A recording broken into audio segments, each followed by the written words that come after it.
Alrighty, everybody, welcome back to another live stream here on the channel. Hopefully you're all having a fantastic Sunday night.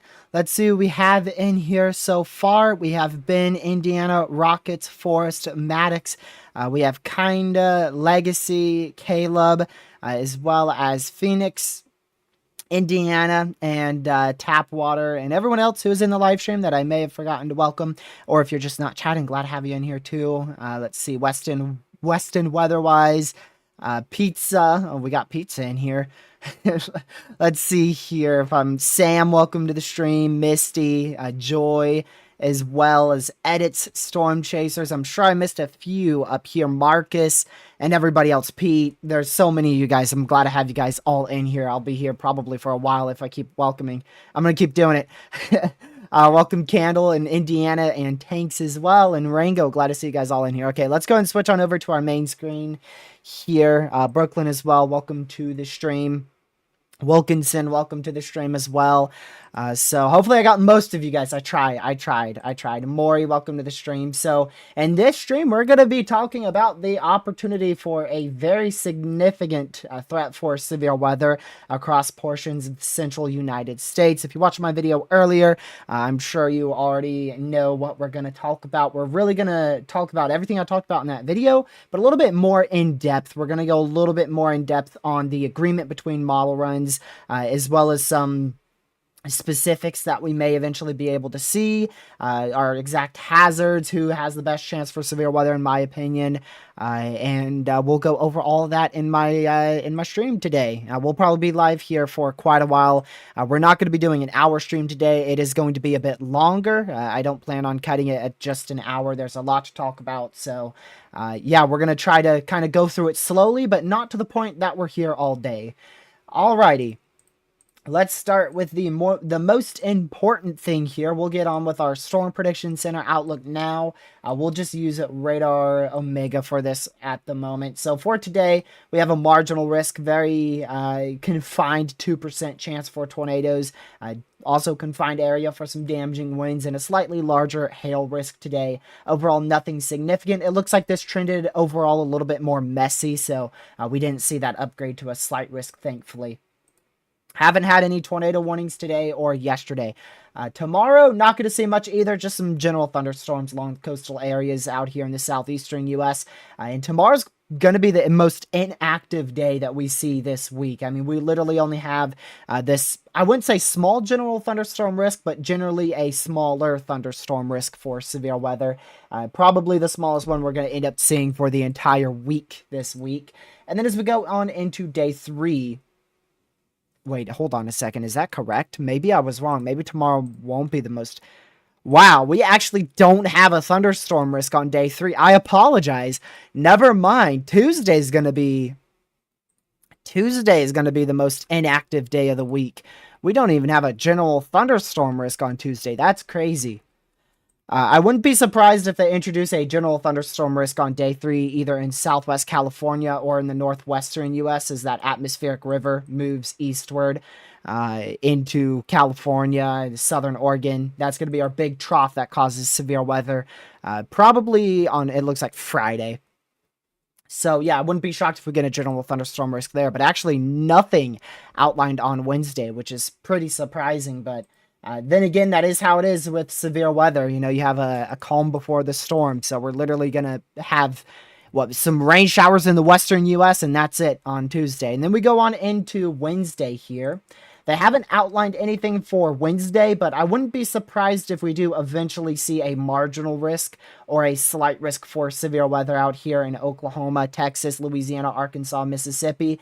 The biggest question mark is the capping. Some models have a strong cap in place that actually prevent storms from firing as a whole. Some models don't have a capping, so you see quite rapid development of severe storms. So Wednesday could be a marginal, could be a slight, just depends on which way our model runs end up trending over the next 24 to 48 hours. Day 5 here, that's going on into Thursday now. This will also be a more inactive day for severe weather. We could see a couple thunderstorms, maybe a severe storm or two out here on Thursday. Some thunderstorms in the Midwestern U.S. as well, but overall no severe weather is expected for Thursday. And then that completely changes. Friday. Friday is a completely different story from the rest of the week. We will have a very large and potent amplified negatively tilted trough enter the central United States. This will cause most likely an outbreak of severe weather and tornadoes across a large chunk of Illinois into Iowa, a good chunk of Missouri, all of Arkansas, into eastern Texas, most of Louisiana, most of Mississippi, and western Tennessee. In terms of this outlook changing, I do think we could see a expansion westward, just slightly, and maybe also to the southeast. But I don't think we'll see any major changes tomorrow on this outlook unless they introduce an enhanced risk for severe weather. I won't tell you where I think that's most likely just yet. We'll dive on into all of our model runs, and then I'll say my thoughts after that. Going into Saturday, we do have a slight risk for severe weather. This could also be upgraded to an enhanced risk as we get closer. It just depends as we get closer. Once we get closer to this threat, we'll figure out if this is going to end up being a very notable threat for severe weather, or Friday is going to be the biggest day. Some models have Friday being the biggest day for severe weather, like the Euro and the Canadian. Other model ones, like the GFS, have potentially Saturday being the biggest threat for severe weather, even over Friday's threat. And then Sunday, no risk for severe weather outlined at this moment.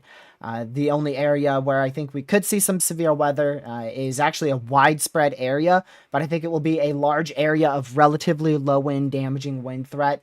Maybe brief spin-up tornado threat on the coastal areas in this area, but at the moment too far out to say if that's going to be a notable threat or not. That's going into next Sunday, week from today. That's all your SPC outlooks there. Let's go on into model data now.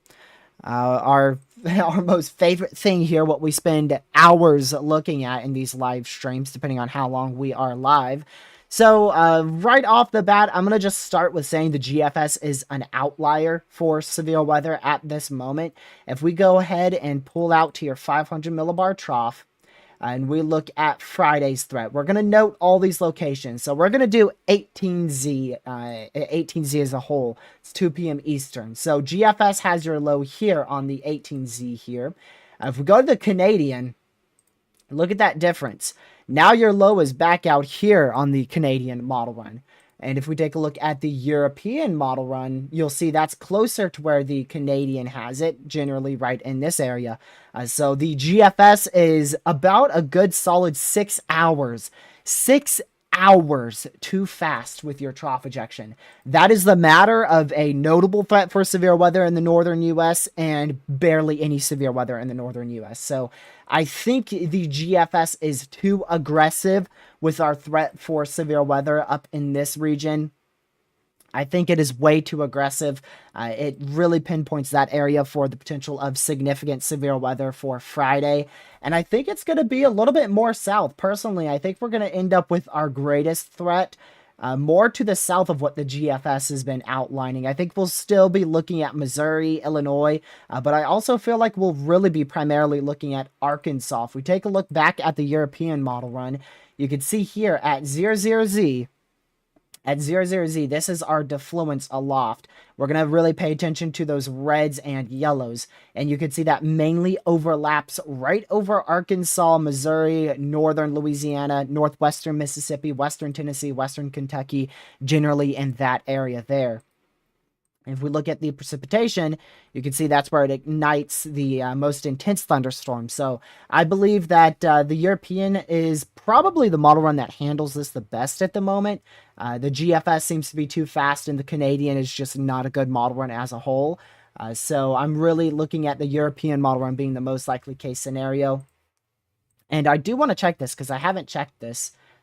So this is the most unstable instability. So our cold front at 00Z should generally be in this area here. Maybe a little east, maybe a little west. It also depends on where that low pressure is. If your low is, say, in here, your cold front's in here with your warm front up here, your secondary cold front, warm front back up in here. So in this case, the greatest tornado threat, really paying attention to those wind barbs here, I would say probably right in this area for that greatest tornado threat. A little difficult to pinpoint. Let's zoom it in a little bit more here, go down more towards regional. Again, you can see your cold front's going to generally be back out there. I'll outline that in blue. So the greatest tornado threat here, you can see your wind barbs are aiming it from the southwest to the east. And we look for where those are like a perfect really a perfect wind barb is like this over here, where you're not too far straight and you're definitely not too far north there. Because if you're too far north, then storms are just going to grow upscale into a very clustered mess. If you're too far eastward, that could be good. That could be good. If you are too far eastward, that may promote even more discrete storms. But I look for more of a sweet spot between your linear and your discrete mode, more of in the middle here, about a 45-degree angle or so from your initiating boundary is what I look for. If not a little bit less, but right around that 45-degree mark is what I look for.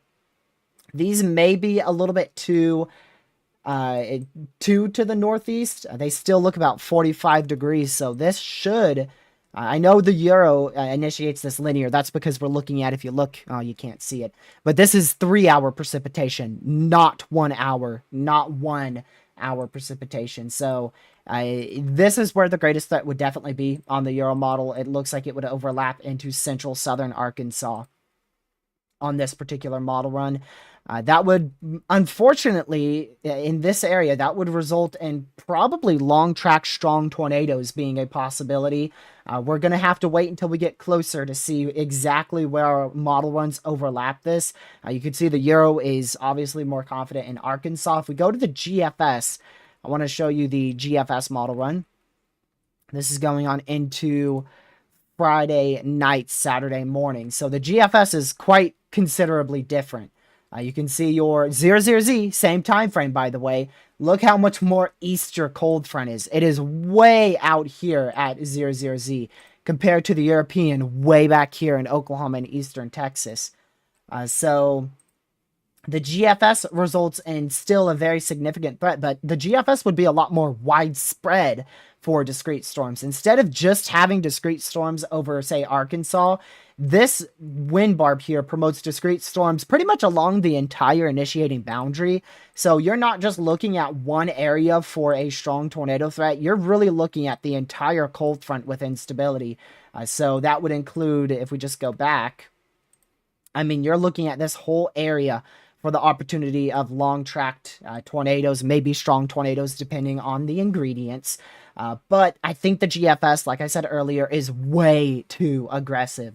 I think it is way too aggressive with the amplified trough, as well as how fast the trough goes. I think we're going to end up with a more slow trough here, which will really highlight southern Missouri, a good chunk of Arkansas, northern Louisiana, and northwestern Mississippi. That area there for the best threat for severe weather. The GFS, again, I think that's just too aggressive. It's an outlier at this point. If we look here, there's your GFS, again, 00Z. Your low is in southeastern Nebraska. European model run, your low is way down here. That is all the difference. That is a significant difference in your model runs right there. Then we can go to the Canadian. You can see the Canadian generally agrees with the European as well.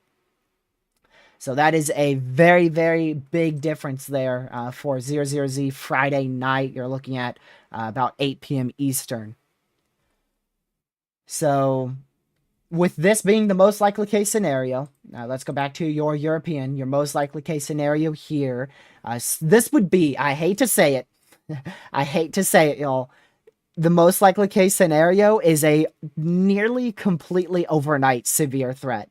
Storms would initiate towards the 6 p.m. time frame, and they would peak towards that 9 to 10 p.m. time frame, completely, purely in the overnight hours there across our warm sector.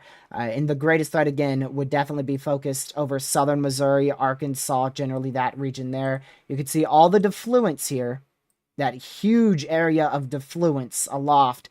So we are going to see widespread severe weather, but what I'm talking about, what I'm trying to narrow down, is that greatest chance for severe weather. Where's the best opportunity for an enhanced risk or other categorical risk upgrades? Where's the best chance for those strong tornadoes to occur?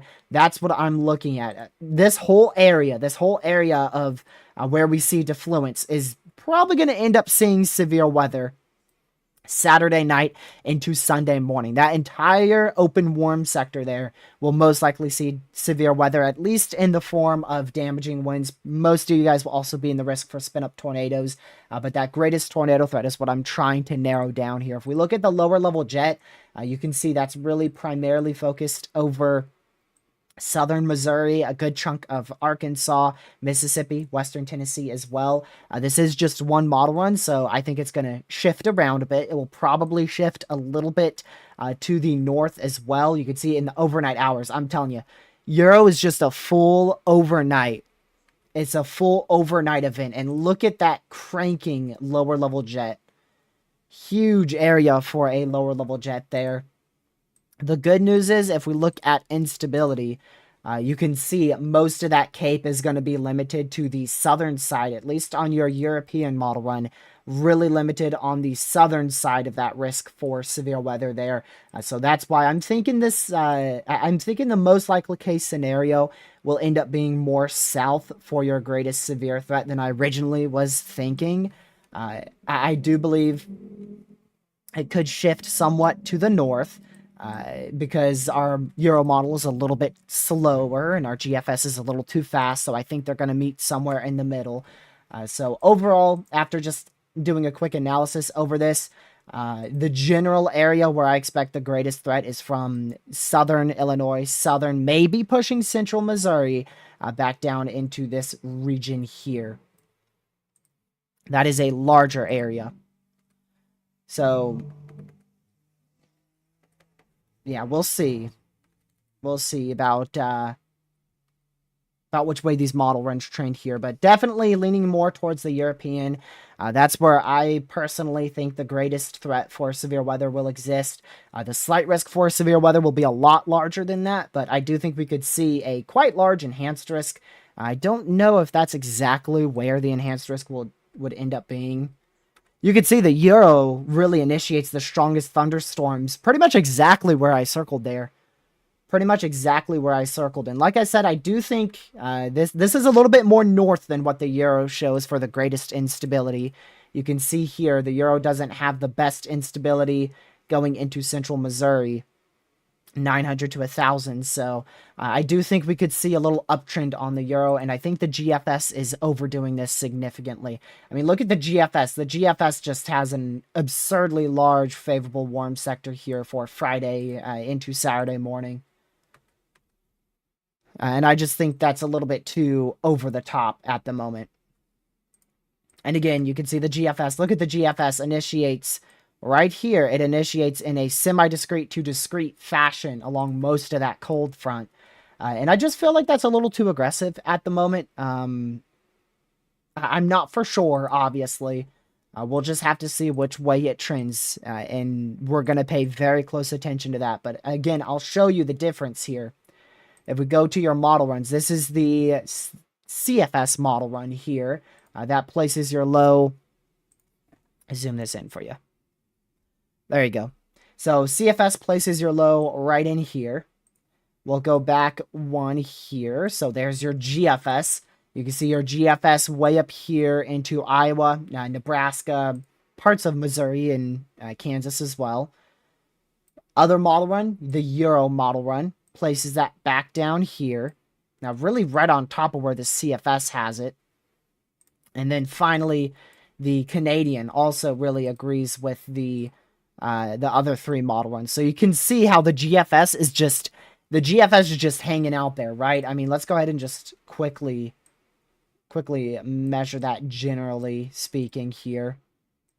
So that's like a good 200 to 250 mile difference there between the GFS, the Euro, the CFS, and the Canadian. So the GFS is a very obvious outlier in this case. So be very, very careful. Be very careful when looking at the GFS, especially on that northern extent. Be extremely careful because that's where I think the GFS is way, way too aggressive on. I think it is extremely aggressive and way too aggressive with that northern mode there. And then I also think it is significantly underdoing that southern mode. You can see where it barely even has much of a jet stream out there over Louisiana, Texas, southern Arkansas, Mississippi. I mean, that's like a 50 knot jet stream. That's not very strong compared to central Missouri at 111 knots. So I think it's too strong to the north, too weak to the south. And I personally think it will eventually meet in the middle towards this area here. As we get closer, we'll figure out which way this trends. But at the moment, that's my thinking on the model runs there. Now we can go a little bit more in depth. We're going to have to use the GFS, so just keep in mind that everything that I'm about to say here, kind of imagine it a little bit more to the south, because the GFS is too fast with your ingredients there. So for instability, we're generally looking at a large area here of 1,000 instability in this whole area here. Again, I think the GFS is a little too far north with that, but generally that whole region is going to be a very favorable open warm sector for severe weather. If we go ahead and look at your wind shear, you can see your greatest wind shear. We'll go out one more frame. Greatest wind shear will probably be focused up into southern Missouri, northeastern Arkansas, at least on this particular GFS run. Take a look at your lower level lapse rates. Really shouldn't be an issue until you get into your overnight hours. Once you get after the, time change, 11 p.m. Once you get after the 11 p.m. time frame, that's where your tornado threat's going to start decreasing slightly as instability begins to decrease and overall your lapse rates also start to weaken as well. Looking at that lower level jet stream on the GFS, again, I think it's way too far north. You can see how far north that lower level jet is here into the 11 p.m. time frame of Friday night, Eastern time there. I think it's way too far north with that greatest area of jet stream. Look at the Canadian model run here. Canadian's definitely weak. I don't really know what the Canadian model run's doing there with your lower level jet. Something's not right with the Canadian model run. I'm pretty confident we're going to see a widespread area of 60 plus lower level jet. And then, of course, your European lower level jet. I think that's considerably better. So, yeah. Now we just got to try to figure out where that greatest threat's going to set up between all these model runs. And I do think it's a Originally, we were thinking it was more of a bimodal setup for severe weather. It still seems somewhat that way. But personally, I'm leaning a little bit more away from that. I'm not as confident in a March 31st, 2023 setup all over again, per se, because I'm not confident in that northern instability at all. Past like central Missouri, I'm not confident in this area getting more than about 500 instability. I'm not very confident in that area seeing more than about 500 instability with how late your trough is probably going to end up being. So this outlines your best area of instability better, right in this blue area in here. So that's where our greatest instability will be, according to the Euro, which, like I said, I think it's handling it the best. Mixed in with your best moisture, which is going to be generally in here. Then we can mix that all in with your lower level jet stream, which is generally in this area. Oh, we got to use a different color. Let's use pink. So that's your best lower level jet stream. And you can see where this stuff is overlapping, right? Now you can start to really see where that greatest severe threat's going to overlap. We'll go ahead and just use white for this one. You can see that 500 millibar right in here, that defluence primarily in this area right in there. That's where your greatest defluence aloft is. You can see this is all starting to go right on into Arkansas, southern Missouri. Everything overlaps right in that area. Right in here. And like I said, I do think this could go a little bit more north as well. But generally, that's a pretty good idea of your greatest threat for severe weather. You're looking at central, let's just say most of Arkansas, because at this point, that's what it looks like. Most of Arkansas, northern Louisiana, western Mississippi, west Tennessee, west Kentucky, eastern, central Missouri as well. And of course, this is going to move. You know, this won't just stay still for 9 hours throughout your entire severe weather setup. It's going to move east and a little bit more to the north as well with time. So that's where I think the greatest threat for severe weather is going to end up being. Again, generally right in here. So if I had to say where I think an enhanced risk is most likely, because I'm sure somebody's already asked that in chat, that's where I would say it's most likely. From about southern Illinois, I don't know if that's too far east, from about southern Illinois through the St. Louis metro area into Missouri, Arkansas, northeastern Texas, northern Louisiana, western Mississippi, western Kentucky, western Tennessee. That's where I see an enhanced risk being the most likely. I don't know if they're going to end up doing that on the day 5 outlook. I'm not sure if they're going to end up doing that on the day 5 outlook. I feel like your GFS is a little too inconsistent for them to pull that enhanced risk on the day 5 outlook. It wouldn't surprise me if they do, but just the GFS being such a big outlier, I mean, that's one of your main model runs being an outlier, so I feel like they're going to have to wait until that trends back towards the European model run. And if we go ahead and look here at our next threat for severe weather, we're going to just briefly go into Saturday's threat. Also, if you guys are enjoying this analysis, make sure you hit that like button, subscribe to the channel if you're new. We're over 150 viewers right now, so that's greatly appreciated. Also, make sure you share the stream with your family, friends, social media. It's really appreciated. Glad to have you guys all in here. And yeah, let's go ahead and look here at Saturday's threat for severe weather. So for slightly more west before day 3, yeah, I definitely could see that for sure, Kaylee. I don't think it will be significantly more west. I think the best chance for it to move west would definitely be in Oklahoma and Texas, but I think it would be a very small west shift. I don't expect anything major to change on this outlook here tomorrow, unless their confidence increased enough to issue that enhanced risk. So for Saturday, the Euro is definitely interesting because it's quite far to the south. You can see if we compare the GFS and the Canadian, they're not too far off, right? Your GFS has that greatest area of your mid-level jet stream being right in here, and your general orientation is a negative tilt. And the Canadian is not too far off either. Canadian's a little bit more south, just slightly more south with that jet stream. And then the Euro is significantly different. The Euro is significantly different, even more south than that. I didn't even draw that far enough south. The Euro is way down into really southern Louisiana for that best jet stream. There you go. So I think the Euro might be a little bit of an outlier for Saturday's threat. You could see, even with it being an outlier, just look at that warm sector, man. I mean, that is a big warm sector there. Compared to what we've been seeing recently in Dixie Alley with these tiny little, 100-mile wide warm sectors, which is, let me see if I said that correctly. Yeah, that's literally what we've been dealing with, like 100-mile wide warm sectors, which are actually very small. This is like a good 300-plus mile warm sector there for Saturday's threat. Looking at the Canadian, good agreement. Even though the Euro and the Canadian aren't in good agreement with the jet stream, good agreement for moisture. GFS, good agreement, right? They're all in agreement for Saturday's threat for severe weather.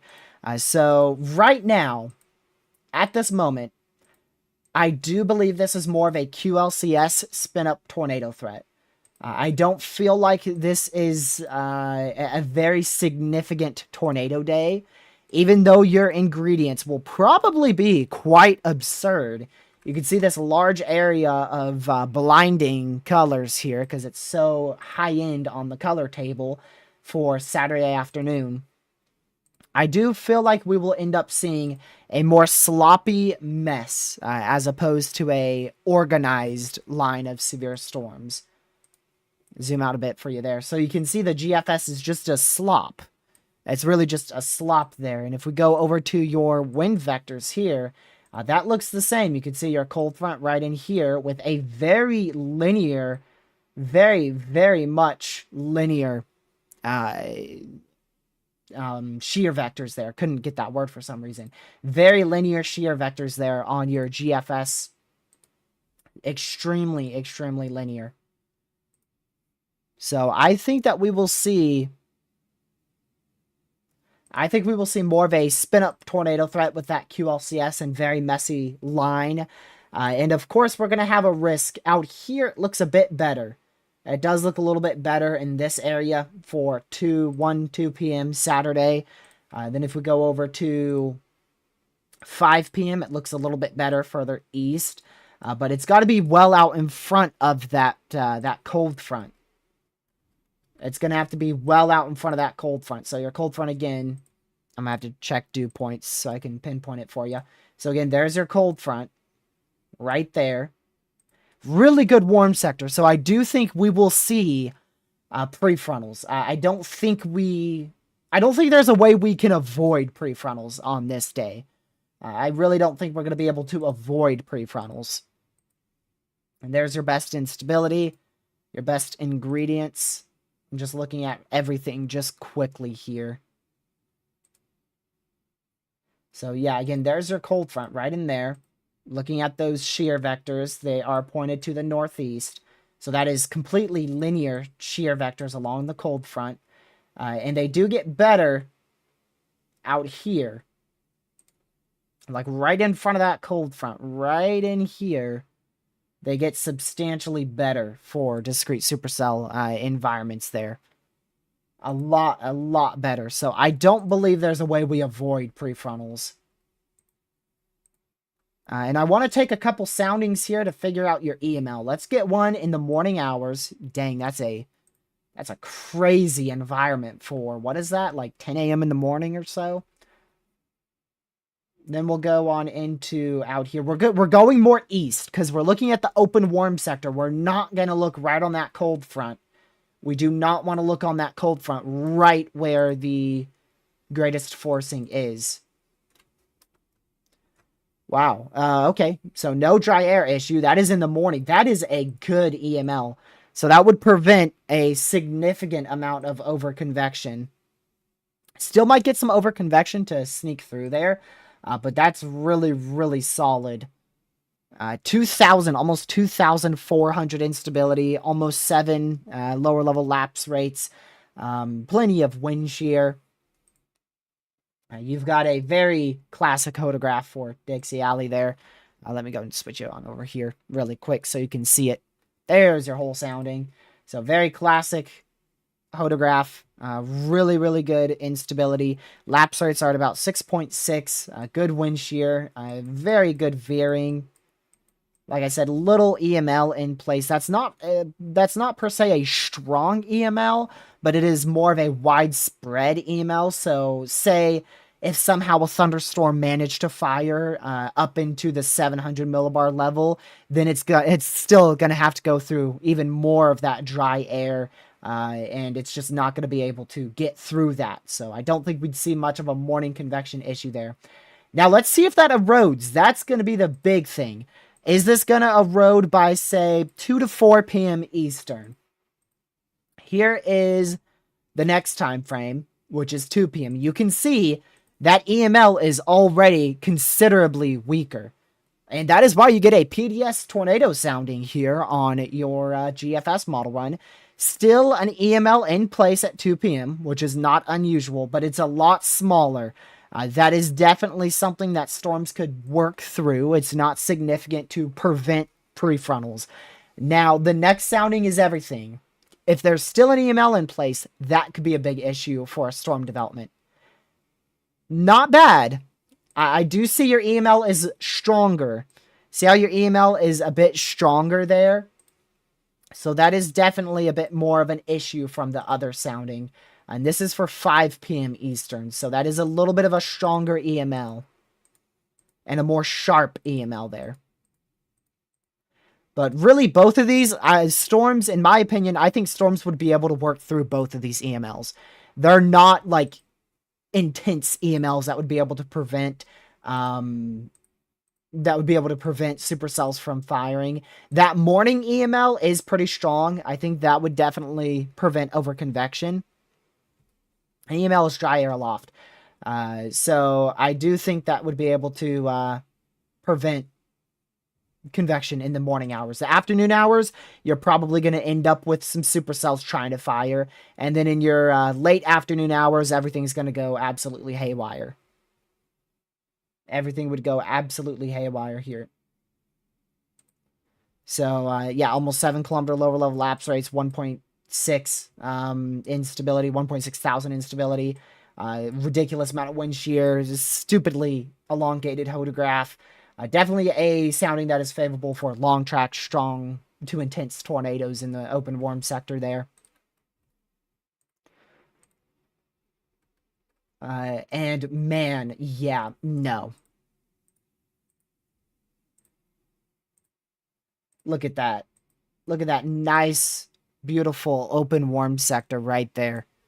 With your cold front being back in this area. Yeah, you're going to see prefrontals on that. Jeez. You are definitely going to see very notable prefrontals with that one. Maybe even a little bit more west, too. More, oh yeah, really, look at this. So cold front back in here. And I mean, geez, you just have this completely open warm sector. How, is that actually the entire warm sector? Yep. That sure is. That is indeed the entire open warm sector there. And that is definitely... Is that 45 degrees? That looks like relatively 45-degree wind vectors to me. So, of course, 90 degrees, very unfavorable there. That's actually not 90 degrees, but that would be pointing straight up. So, unfavorable shear vector. If we had that, then of course your 90 degrees there would also be less favorable. So you're really looking for that sweet spot. So you have this 90 degree here, 90 degree, 45 degree, and then I forgot degree. I need to learn my degrees again. It depends on which way you look at that, but generally just if you're, it depends on how your or your orientation is. Just generally know that if your shear vectors are aimed to the northeast of the orientated front, as long as it's pointing to the south-southwest, that's going to be linear. So in this case, this would be a linear shear vector across that cold front. It is completely linear and a squall line. Whereas out here, see how your wind vectors, I'm just going to call it 45 degrees. That might not be true, but generally we'll just say 45-degree shear vectors there.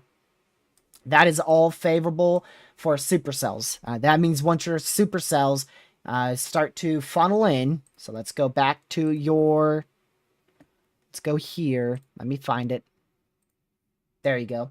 So once your supercells funnel up here, see this? They're going to funnel up, hit those shear vectors, and they are all of a sudden going to start moving to the northeast, and you're just going to have a bunch of prefrontal supercells that fire in that open warm sector and can just move northeastward throughout the entire day. Out in front of that cold front.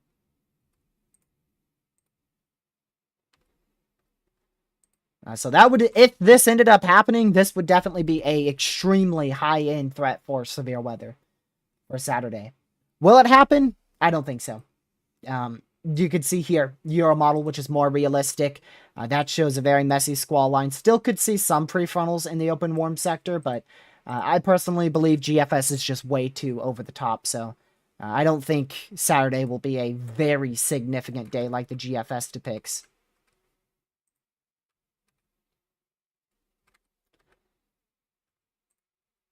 I do not think it will be a very significant day like the GFS says here. And if it is, I mean, let me just put it this way. If the Euro trends to the GFS, holy crap. I am just keeping my fingers crossed that the GFS is dead wrong in this. Because if it's not, then man, are we going to have 2 days full of strong and intense tornadoes.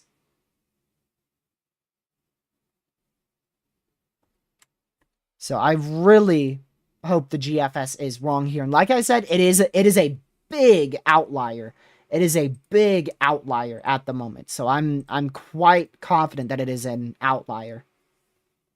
Well, I know it is an outlier, but I'm also quite confident that it's going to end up trending towards the Euro. That's what I was trying to say there. Also, thank you for the $5 donation, Girl Dev. Can you do a supercell composite for Friday like you did for Saturday? I assume you mean over your area. So your area is going to be, even though the GFS is very aggressive, like I said, I think it's too aggressive. I believe you're going to end up with more of a spin-up tornado threat. Quite widespread damaging winds will move through your area Saturday night. Multiple spin-up tornadoes will also be possible. But in terms of like a notable strong tornado threat or a long-track strong tornado threat, I highly, highly doubt it will be all the way up into your area. I think you're dealing more of with a damaging wind threat to a spin-up tornado threat there.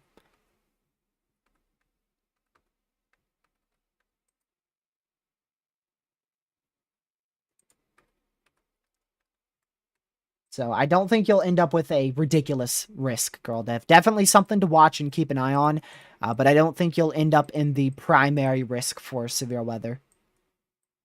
Are you in that slight yet? Okay, yeah, you're barely in that slight risk for severe weather, so with you being on that east side, it is definitely going to be a nocturnal threat for spin-up tornadoes and some damaging winds.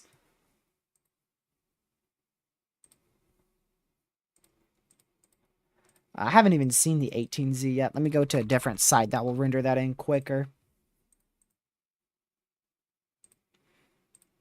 I'm not really curious on the specifics of the Euro model. I'm really just wanting to see which way our troughs trend. That's what I'm going to pay attention to ridiculously closely over the next couple days.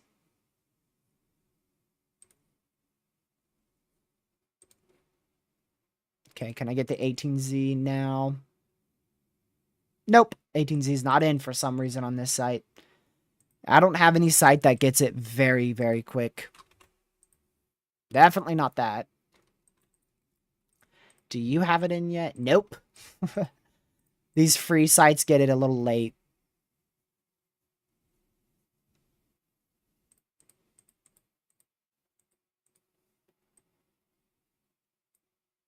Yeah, but it doesn't. In terms of severe weather, we're gonna see it. It doesn't matter which way these troughs trend. We're gonna see severe weather on Saturday, Friday, and Saturday.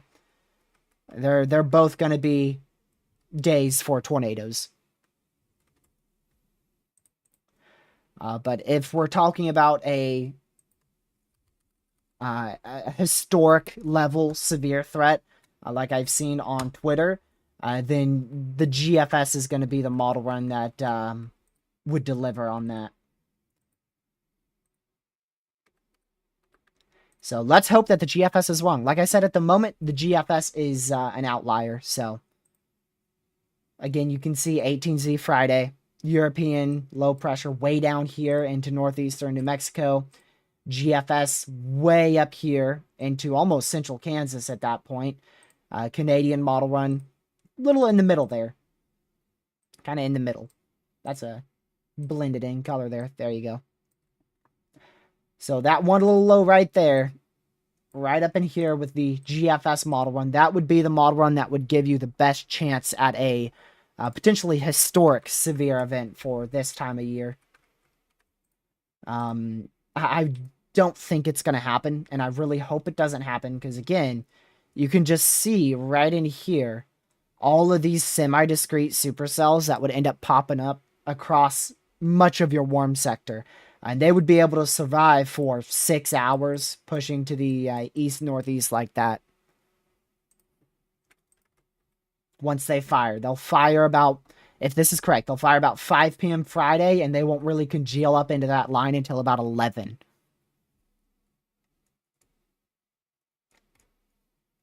But again, regardless of which way these trend, we're looking at a very widespread threat for severe weather across much of our across much of our slight risk area. I'll show you that in here as well. There you go.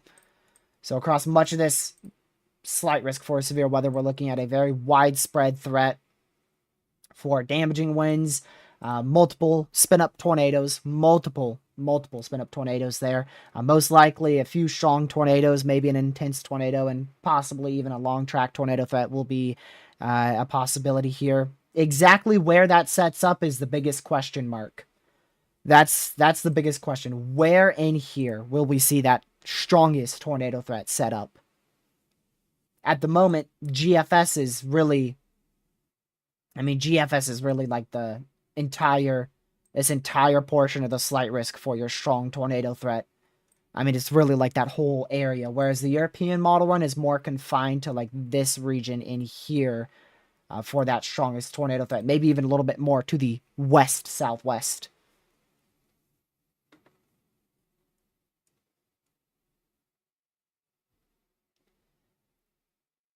No, they're not downtrending. It's just the location of our severe threat is shifting. And it's going to keep shifting. That's what model runs do. That's what happens. The closer you get, the more certainty you have, and the more you're able to predict it accurately.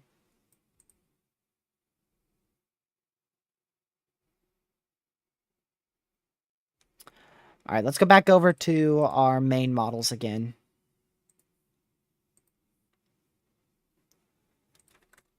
So, just continuing to look here at the European model run, comparing it to the GFS. Again, that greatest severe threat, Euro's like it's really a full overnight event. Because of how slow your trough is, the Euro just ends up being a completely overnight event. Which could make it a little less significant. Because you may not have as much instability into those overnight hours as if you were to see it in the middle of the afternoon.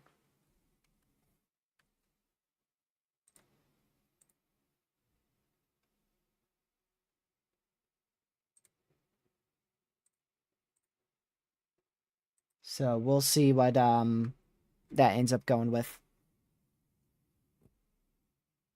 Which way these model runs trend over the next 48 hours is going to be everything. Hopefully our certainty is a lot higher by the time these 48 hours are up and our models are closer.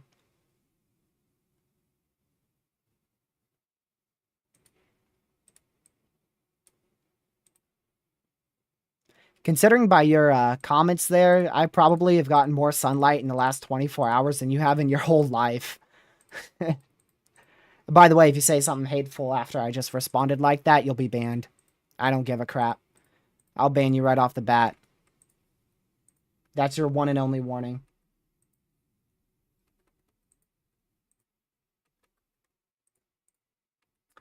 So, yeah, also into Sunday as well. Looks like the 18Z GFS is uptrended, which is not surprising.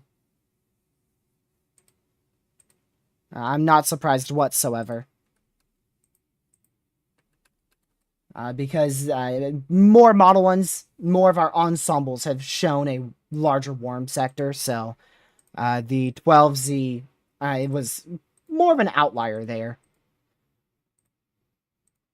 I probably won't end up chasing Sunday's threat, though, because it's probably going to end up being another windbag with spin-up tornadoes and everything's HP, so I'm not too interested. What does yellow mean on instability? Like, which one? Let me see if I can find it.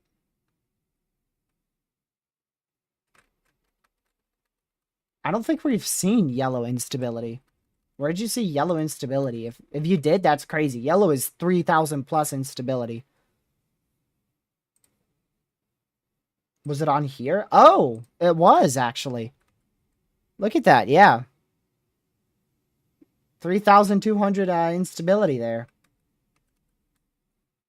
I didn't even catch that till right now.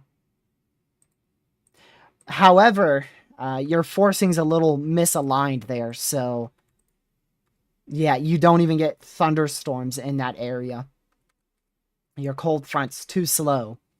Your cold front is too slow, so it doesn't initiate until 8 p.m. What's the highest instability you can go in Dixie Alley? Technically, there's no limit, but I mean, at some point, your atmosphere's just not going to be able to go any higher. So, the highest I've seen in Dixie Alley is like 6,000. The highest I've seen overall was 9,000.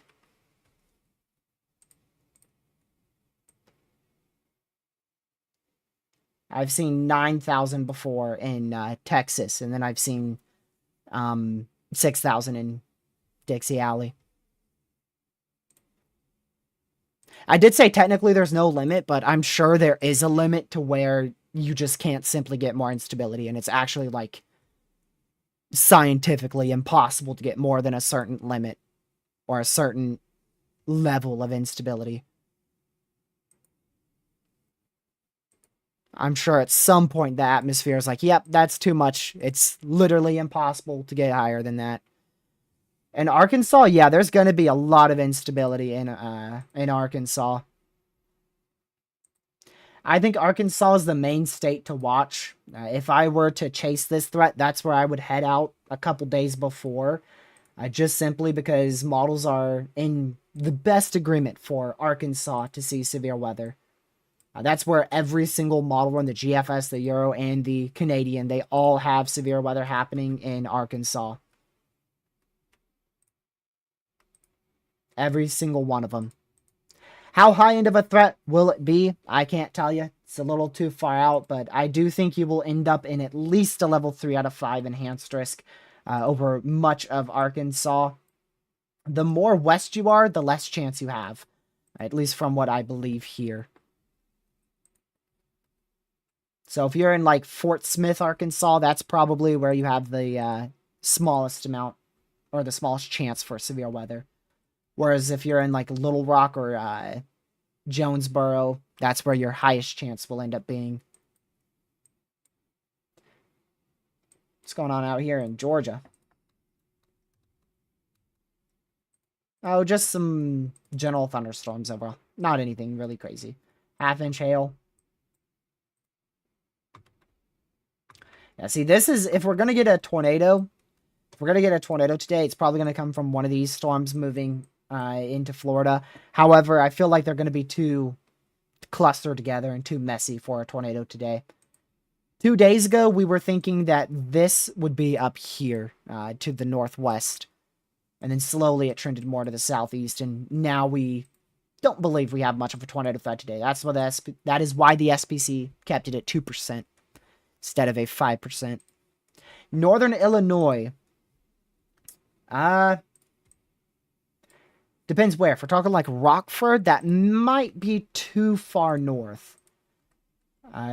If you're anywhere in the state of Illinois, you're going to be at risk for damaging winds and maybe a spin-up tornado.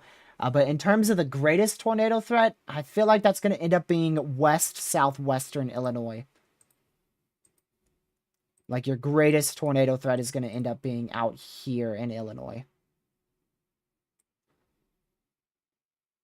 But still, if you're up here in, like, Chicago, Rockford, Bloomington, this whole area is going to end up with a chance of a spin-up tornado and widespread damaging winds.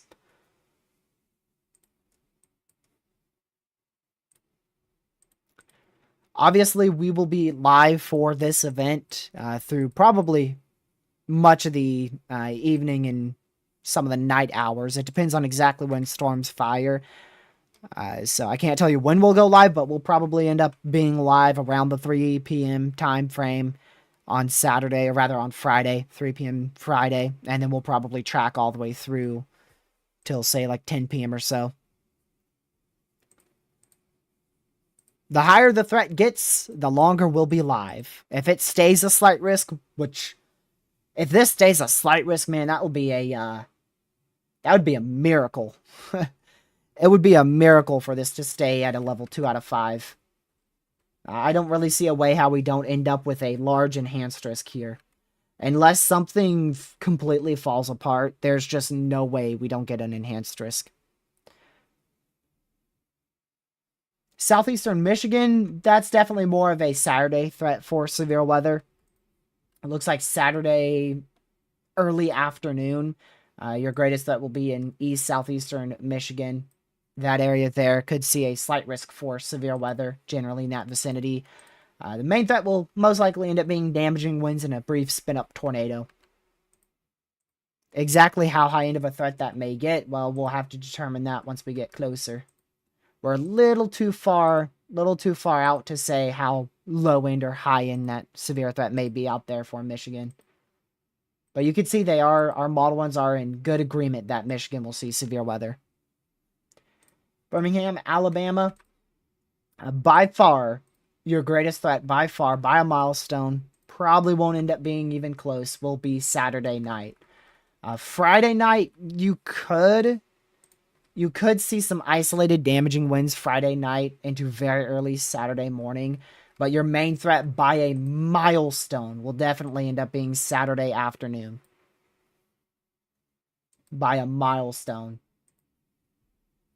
How high end of a threat we may see is uncertain, but Saturday is definitely a high ceiling threat as well. We could see quite a widespread tornado threat Saturday across, if I go and just show you generally. So there's your dew point. So that entire area will probably end up being under the gun for tornadoes on Saturday. And you can see, I don't know exactly where Birmingham is. My guess is there. Right here. So Birmingham's like right in the dead center of that. Let's go see if I'm right. I think that was Birmingham. Pretty sure that was.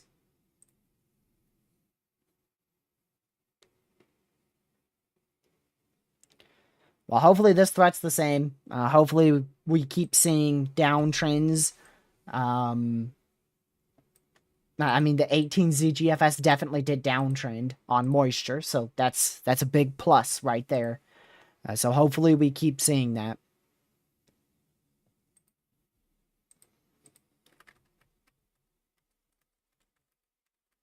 Regardless, we are looking at a very widespread severe threat Friday. I mean, we're looking at the chance for severe storms through this entire open warm sector here. That whole area has a chance for severe storms Friday into Saturday night, or rather Friday night into Saturday morning. And then for Saturday, that shifts more to the east, with this area being under the gun Saturday. The greatest threat Saturday is by far going to end up being on the southern end of this risk. So you can see your nocturnal threat, at least according to the GFS, your nocturnal threat will be in between that yellow and that pink. That's where your nocturnal threat for severe weather would be. And the Euro is a big issue for a nocturnal threat because the Euro has like this entire area being a nocturnal threat for severe weather. It's pretty much all nocturnal.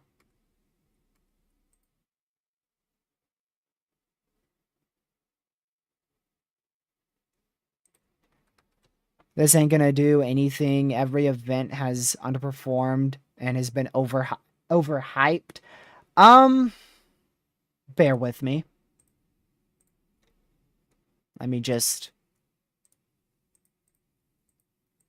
Alrighty, go back here. Yep. Let's go to March 4th, 2025. Alrighty. How much? Oh. Wow, 23 tornado reports. Ooh, wow. 265 60-mile-per-hour greater wind reports. Overhyped my foot. Look at that. That is a large area that saw significant damaging winds. We had, what, 2 EF2s as well as almost 90-mile-per-hour winds on this day. Yeah, sure, buddy. And this was an enhanced risk, level 3 out of 5, by the way. It was an enhanced risk, not a moderate or a high.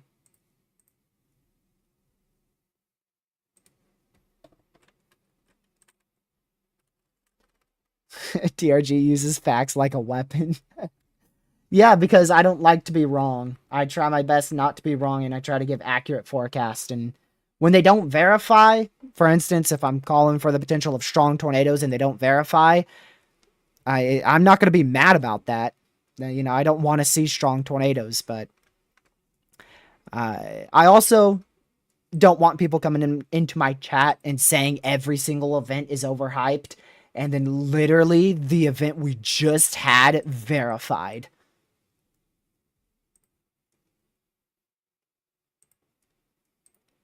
You can't exactly say every event is overhyped when we legit just had an event that verified. Now, it didn't verify on the northern risk. You did see that there. We definitely didn't see a verification in northern Mississippi, like we originally thought. But that is because our warm sector was significantly smaller. We had like a 100-mile west to east warm sector. That thing was narrow, man. That was very narrow. I mean, there is to a point where you don't want to overhype. It's definitely a downside to overhyping a lot. If somebody's calling for like violent tornadoes with this threat here on Friday, that's going too far, because storm anxiety is a very, very real thing, and it's a lot of people struggle with storm anxiety. So the last thing you want to do is end up calling for something so significant, and then they just end up seeing, you know, absolutely nothing. But again, that's not bad. It's not bad for you to see absolutely nothing on such a high-end day. It's just you got to be careful. Because if that doesn't verify, then you're going to lose public trust. You're going to be marked as an untrustworthy source, and then people are going to know you overhype, and then all of a sudden, people aren't going to end up listening to you at all.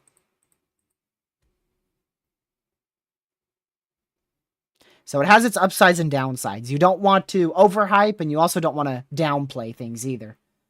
I think downplaying it is going to hurt more, though.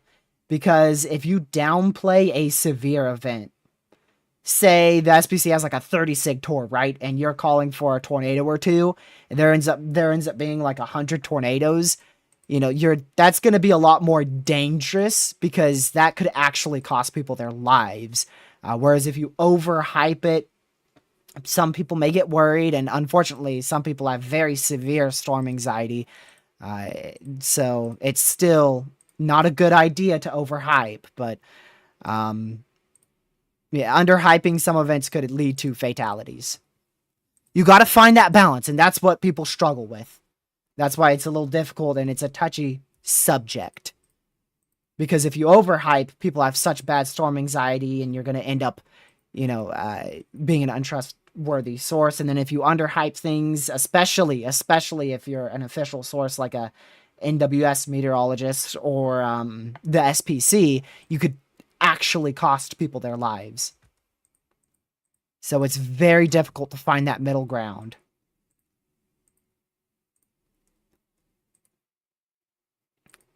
But then again, like I said, I always enjoy seeing an event underperform and bust. Never once have I wished for a strong tornado. But when those events do bust, think about it. Let's think about it real quick.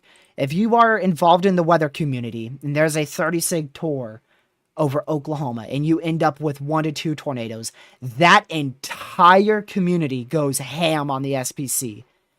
People literally attack meteorologists online when they are wrong. So it's very difficult. It's difficult to find that middle ground. That's something that we will always struggle with in meteorology because we're trying to predict an unpredictable field.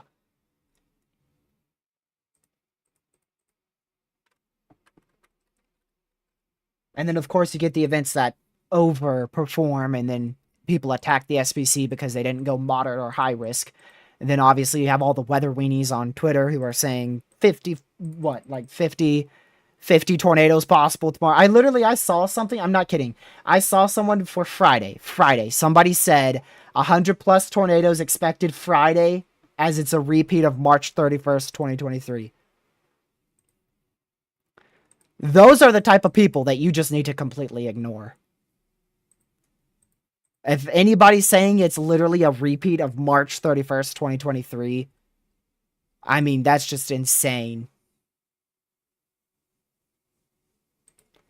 Now, don't get it mixed up with analogs. I've seen some people on Twitter get actually attacked for saying that too.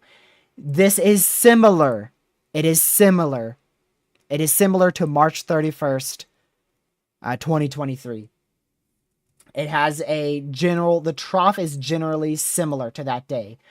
Now, will it happen? Will we see another March 31st, 2023 out of this? Definitely not.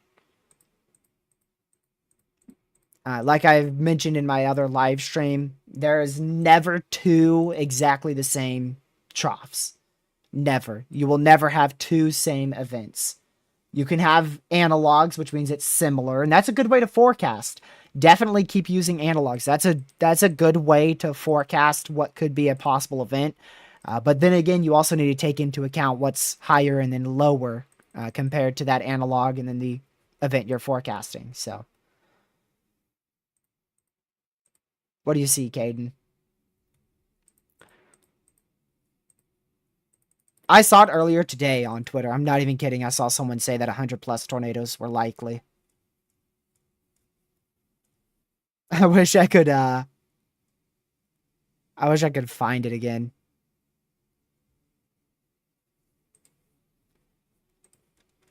What it was is somebody who I follow replied to the tweet, and so it appeared up on my timeline. How many tornadoes do you think will happen? I think we could see anywhere between 0 and whatever number. I don't want to say the highest number. I think we could see anywhere from 0 to greater than 0 tornadoes. There you go. 0 to greater than 0 tornadoes. If you mean as an analog, this is not even similar to April 27th. We went over that in the last live stream. It's not even close to April 27th, 2011. Not even close.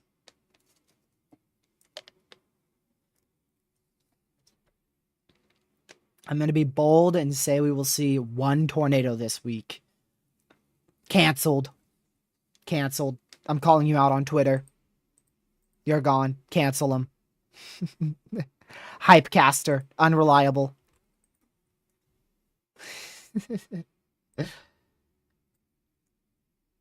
Let's see. No making fun of me, Ben. You're lucky you're a mod. How's that mod dome working out there? I've heard you haven't seen many severe events, Ben. I heard it's been relatively inactive out there.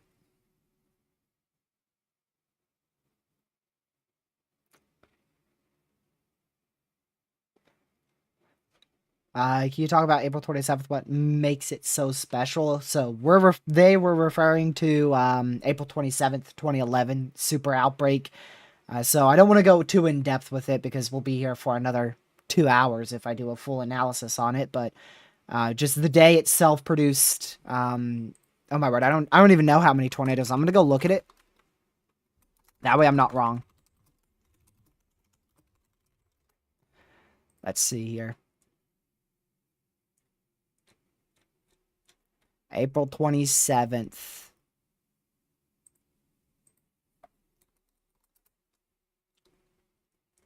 Let's go to the SPC site on it.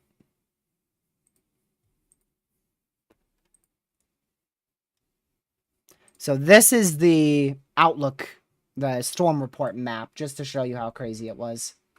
Now, we didn't actually see 292 tornadoes like the reports say, but just to show you, you could see where that super outbreak occurred very clearly. So we're not going to see another day like this for probably... Well, it's already been a decade. It's already been a decade, so... super outbreaks, if I'm not mistaken, typically do they happen? It's either once every 20 years or once every 40 years. I think it's once every 40 years. I feel like that, and Ben just said once every 40 years. So a super outbreak, you know, normally they're going to happen about once every 40 years. And that's going to be the criteria for a super outbreak is definitely a little bit of a blur. But from what I've seen with super outbreaks so far, you're going to have multiple violent tornadoes, one or more EF5s, and then a widespread area that ends up with well over 100 tornadoes. So it's, you know, the super outbreaks as high as it gets, right? That's as high as it gets. That's like pushing the limits of Mother Nature.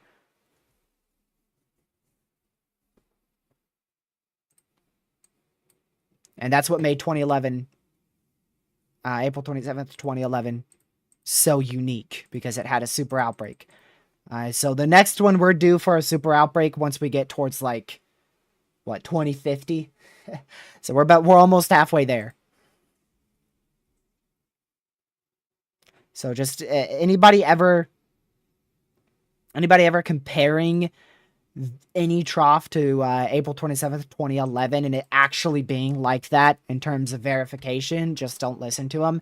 Now, we have seen troughs that have analogs for that day. We've definitely seen plenty of troughs that have analogs for April 27th, 2011, but none of them, not a single one of them, have actually lived up to the April 27th, 2011 trough. 2050, yeah, we'll all be we'll all be very old by then. All my mods will be like 50 or 40. Jeez, I will be 45. It's not too bad. That's not too bad. That's not too bad. 45's not that old, right?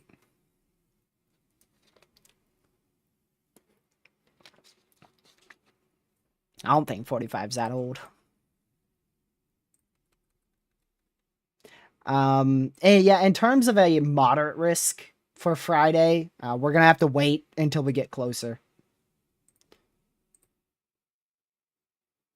Oh,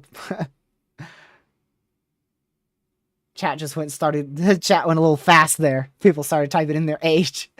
I'll be 39, 41 being my 60s, 50s, 43, 57, 71, 45. I'll be 71. Man. I want to think of it. That's so far away. 25 years, dude. 25 years.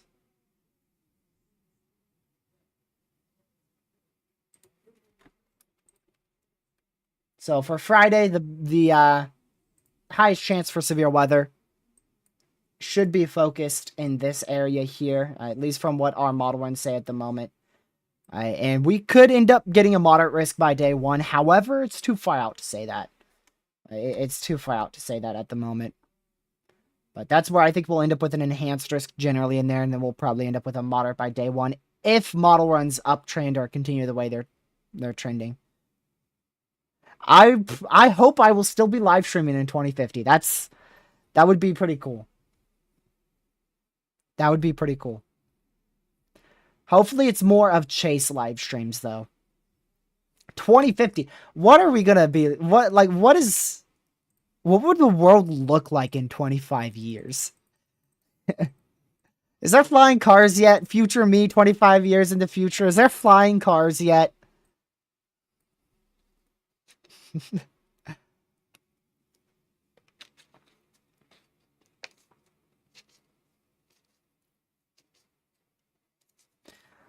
Robots, definitely. Smart cities.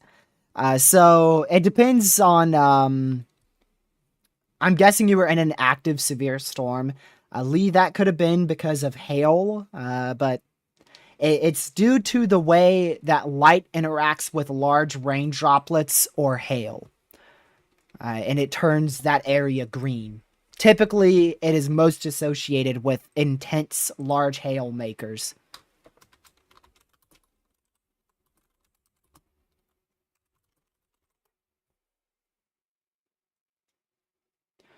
Let's see. I'm trying to get a word for it. Yeah, so it could be extremely heavy rain. It could be large hail. Google says that it's a sign of a severe storm, but doesn't mean that a tornado is imminent.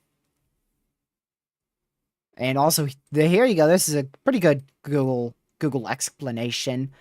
The green color in thunderstorms is often associated with the presence of very large hail, large water droplets of rain and or ice, aka hail, and strong winds. I don't believe winds give it the green look.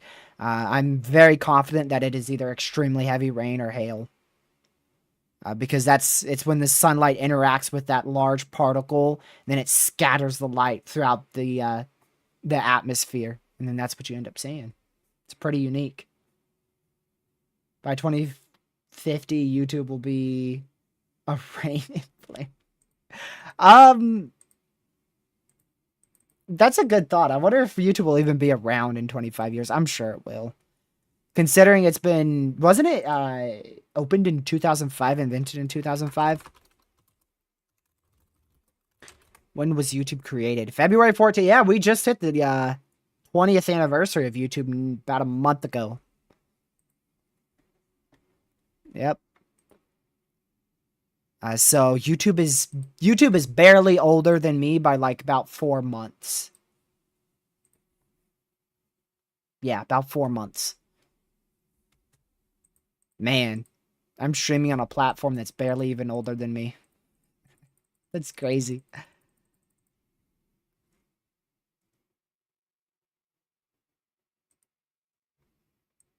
But yeah, if you guys do have any questions, go ahead and put them in the chat. It'd be greatly appreciated. I know I've probably said some confusing things in here and probably some controversial things that somebody's going to call me out on Twitter on. I tried to avoid it, but you just don't. There's so much to worry about. You know, with Twitter, you could get called out for the smallest things. I try my best not to worry about it. It's crazy, man. It's crazy.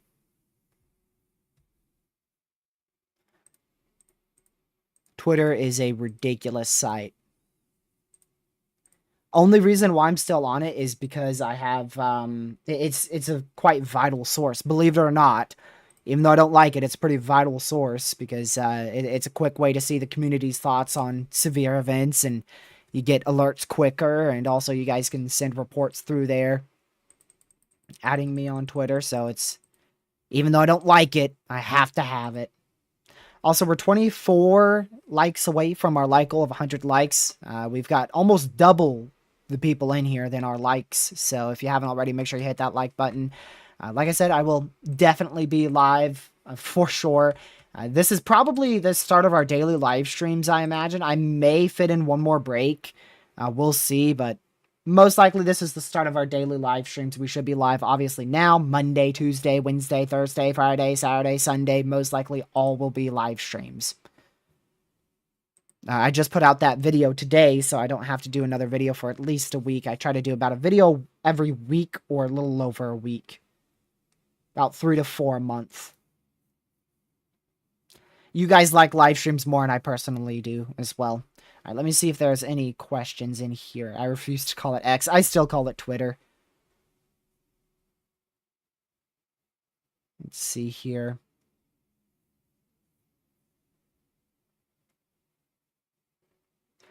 If the part you circled could be moderate, then what would be my area? Slight. I think you would stay in the slight risk where you are now. I think you could... You're probably going to stay in that slight risk level 2 out of 5. I don't believe you'll be pushed in that enhanced risk. Unless we see some uptrends, which it's not fully out of the question. Well, right off the bat, I'm not a meteorologist, so whatever those meteorologists are saying in Middle Tennessee, they're already going to be more accurate than me. I don't have nearly as much experience as any meteorologist. But yeah, Middle Tennessee, I'm not sure what they're saying because I haven't watched any of them, but Middle Tennessee, I would be thinking for Saturday. Let's see. So for Friday, we'll start with Friday. Friday night, probably damaging winds, brief spin up tornado being possible. The highest threat would definitely be in western to central Tennessee. If you're in Nashville, pointing west is the highest threat. And then Saturday's threat could be a little bit better. It's a little far out, but it looks like Saturday will probably end up being a slightly higher threat for severe weather than Friday night into Saturday morning. So I'd keep an eye on Saturday. Saturday, in my opinion, is definitely more of the day to watch for Tennessee. But regardless, damaging winds are possible. You can see that's for Friday night, Saturday morning. This is for Saturday. So regardless, Friday, Saturday, you're going to see damaging winds through much of Tennessee. But that greatest tornado threat is probably going to end up being on Saturday unless something changes quite a bit, which is definitely possible. We did just get a severe thunderstorm warning out here. It'd be nice if we had our close radar sight, but hey, at least we have a radar. It's for 1-inch hail, 50-mile-an-hour winds, and you can see it's so clustered up, so we're not going to get much tornado activity out of that one.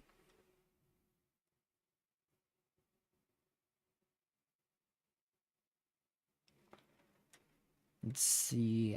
Minnesota. Southern Minnesota is your best chance for a brief spin-up tornado and some isolated damaging winds, but I doubt you'll see anything significant. It will probably end up just being rain with a bit of gusty winds, to be honest with you. The high end in southern Minnesota is a brief spin-up tornado being possible. That's like the high end there.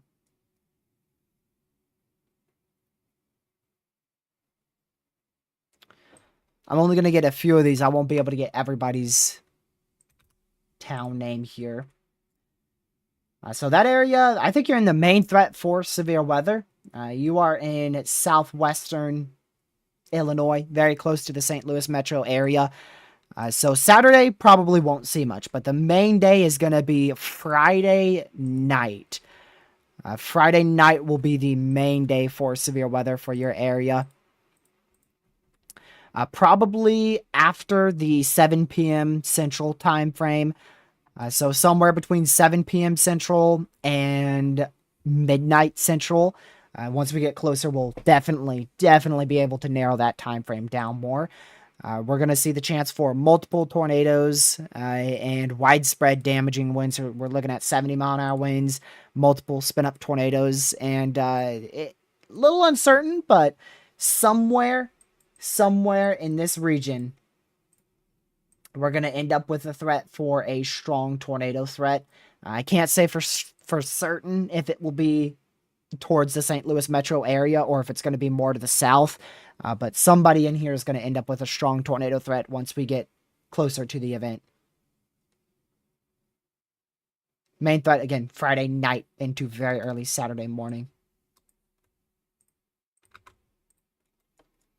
So you're near Chicago. Primary threat should be isolated damaging winds here. I'll go ahead and check for you. Yeah, isolated damaging winds in the middle of the night Saturday, probably near 1, 2 a.m. Central, possibly even a little later than that. I don't think your tornado threat will be notable. You may end up in a 2% very small risk for a brief spin-up tornado, but primarily it's going to be damaging winds possible. And again, that would be for very early Saturday morning.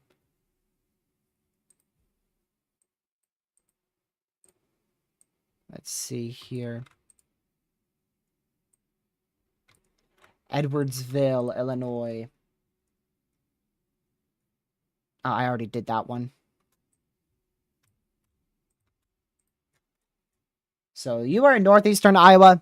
Probably won't see anything very significant. I do think you have the opportunity for a tornado or two up there. Damaging winds of 60 miles per hour, definitely possible. It's hard to say how notable that threat may be because there's question marks on how far north this threat's going to end up going. If our moisture takes a little bit longer, we're not going to see much severe weather this far north. If our moisture is a little bit faster, then we're going to see more severe weather more north. So just keep an eye on it. At the moment, though, you are pretty sure you are in that risk. Let me go check really quick. You are barely outside that main risk, slight risk for severe weather for Friday night. So even though you're barely outside of it, tornado or two possible, and damaging winds possible for Friday night. Caleb, Mod Dome bust. You're not going to get anything. So Decatur, I just butchered that, didn't I? Decatur. Not good at pronouncing town names there. So you're just east of Springfield, Illinois. You're definitely going to be in an overnight threat, if not very early Saturday morning. Like we're talking about between 3 a.m. and 5 a.m. will probably be your time frame for severe weather Saturday early morning. Let's see here. The closer we get, the more we'll know. At this point, though, few spin-up tornadoes and a damaging wind event of 60 to 70 mile per hour winds will be possible very late Friday into mainly Saturday morning.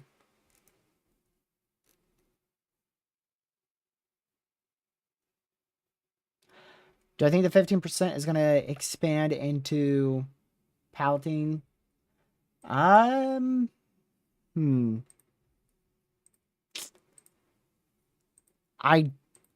wouldn't expect it, but I also wouldn't rule it out.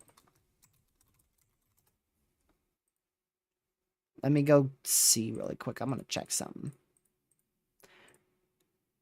So personally, I don't expect it to go into your area, but it's definitely possible that they expand it into your region. Even if they do or don't, regardless of if they put you in that slight risk or not, it looks like you're at the risk for a spin-up tornado and damaging winds. Just the higher risk they go, the more confidence they have in that threat. No. It would be... We would have to have some serious uptrends for your area to get in the 30% risk. Like some big-time uptrends.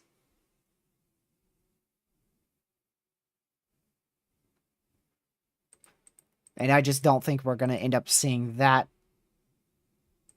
crazy of an uptrend. Again, if you haven't already, make sure you subscribe to the channel. It's greatly appreciated. Also, hit that like button if you haven't. About 50 people in here haven't hit that like button. We are just 1 to 2 likes away from hitting that like goal that we set earlier. I'll get Misty's really quick. Yeah, I think you will probably end up in a slight risk for damaging winds. Maybe a 5% tornado risk. I think a 5% tornado risk is like your higher end there. So Bowling Green, kind of northeastern Missouri. Tricky area. Definitely a tricky area because that's where our uncertainty begins for the northern extent. We're pretty confident we're going to end up with a notable threat for severe weather to your south in terms of dew points and instability. But once we get like north of Kansas City and St. Louis, that's where we start to get a bit of a question mark. Let me pull you up here. There you go. So once we get north of like this area, we start to get a question mark on how much instability and how potent of, and rather how ample of moisture we have. So personally, I see damaging winds being the biggest risk. Widespread damaging winds of 60, 70 miles per hour and a few spin up tornadoes will be your main issue out there. If you're just tuning in and you want a quicker update, you could go to my video that I did earlier today. I did do more of an analysis on it though, so it is about 23 minutes long. I do also want to say thank you for the support on that video. That video is doing the best so far, I believe, since like 3 months ago. Now, that's one of the better videos that I've uploaded in terms of how quickly it's reaching the YouTube algorithm. Let's see here. Yeah, since December 14th, 2024. So that video is hitting the algorithm the quickest since however long ago December 14th was. So I just want to say thank you for that. It's greatly appreciated. See another zip code here.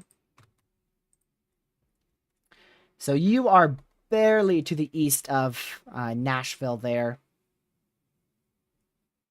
Misty, I just did yours. I said 60, 70 mile per hour winds possible, spin up tornado threat.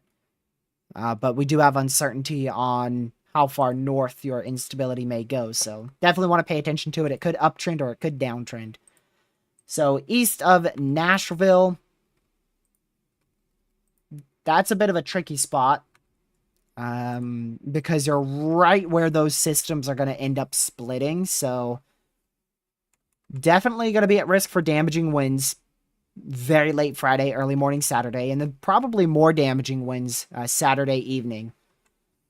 How notable of a threat those may be, it's hard to tell. I'd say the one Friday night is going to be on the lower end of things. Mainly damaging winds, could see a brief spin up tornado. Saturday has a better opportunity to produce more of a notable severe threat. However, there's a little too much uncertainty on that. Some model runs keep that greatest threat for severe weather south of Birmingham, Alabama. And then other model runs bring that greatest threat right up into Nashville. So either way, I'd personally be watching Saturday more than Friday at this point for your area. But a bit of a tricky forecast because that's like right in the middle of an overnight event.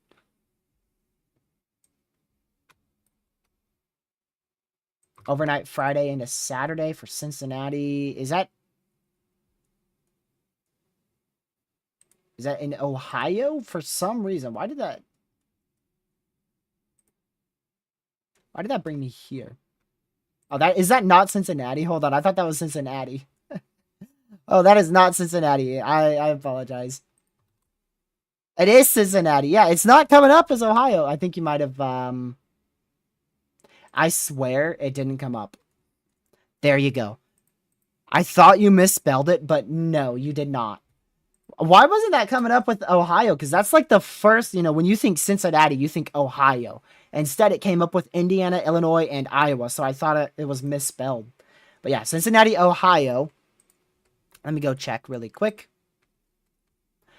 I think that area will be fine. I just want to check some models just in case. So you're definitely going to end up with some rain Saturday morning and probably Saturday evening as well. But I don't think it will be a notable severe threat. So if you're going to be doing like outdoor activities, that's going to be an issue because it's going to be a lot of rain. But in terms of like severe storms, the most I see being possible is up to 60-mile-per-hour winds. But even that's pushing it. I don't even think you're going to be able to get that high end of a severe threat there. Thank you guys for hitting that like goal of 100 likes. It's greatly appreciated. Thank you for the support in today's live stream. It's really appreciated. I do have to do this because we haven't done it in a while. It's been a long time. We are right on the... Please, no one subscribe. Thank you. We are right on the edge of 7,900 subscribers. We're 101 away from 8,000. I believe this will be our first 1,000 milestone in like 4 months. Maybe even longer than that. Winter's always slow. And there you go. There you go. We are now under 100 from 8,000 subscribers. So I really appreciate it. You can see at the bottom of the screen there, it looks like we had 7,000 around August 30th. Around August. So we'll say September, October, November, December, January, February, March. I mean, that is 7 months. 7 months right there that we've been slowly going up to get to 8,000 subscribers there. You could see in tornado season 2024, we were live every single day. So that subscriber count was hauling up, man. That thing was hauling up. Multi-hour live streams every day from like mid-March all the way through mid-July. We were live almost every single day. At one point, I believe at one point we were live almost 60 days in a row for at least 1 hour. I mean, we were streaming so frequently in 2024. And I'm glad I did. I do not regret one single bit of that because, man, was it ever a ridiculously historic year. I don't think we're going to see another year like 2024 for a long time, man. I mean, the only comparable year was, I believe, 2004, well over a decade ago, over 20 years ago. If I didn't say it, thank you guys for 7,900 subscribers. It's really appreciated. We're just about 90 subscribers, or rather about 95 subscribers now off from 8,000. So I think we could get to that. I think we can get to that by the end of March. With how much activity we're going to have over the next couple days, I think we can get to that by the end of March.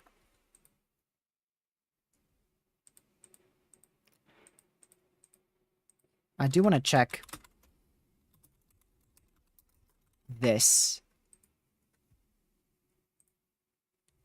So here's our good old trusty GFS Ensembles, the map that helped us call out this severe threat almost a week and a half ago at this point.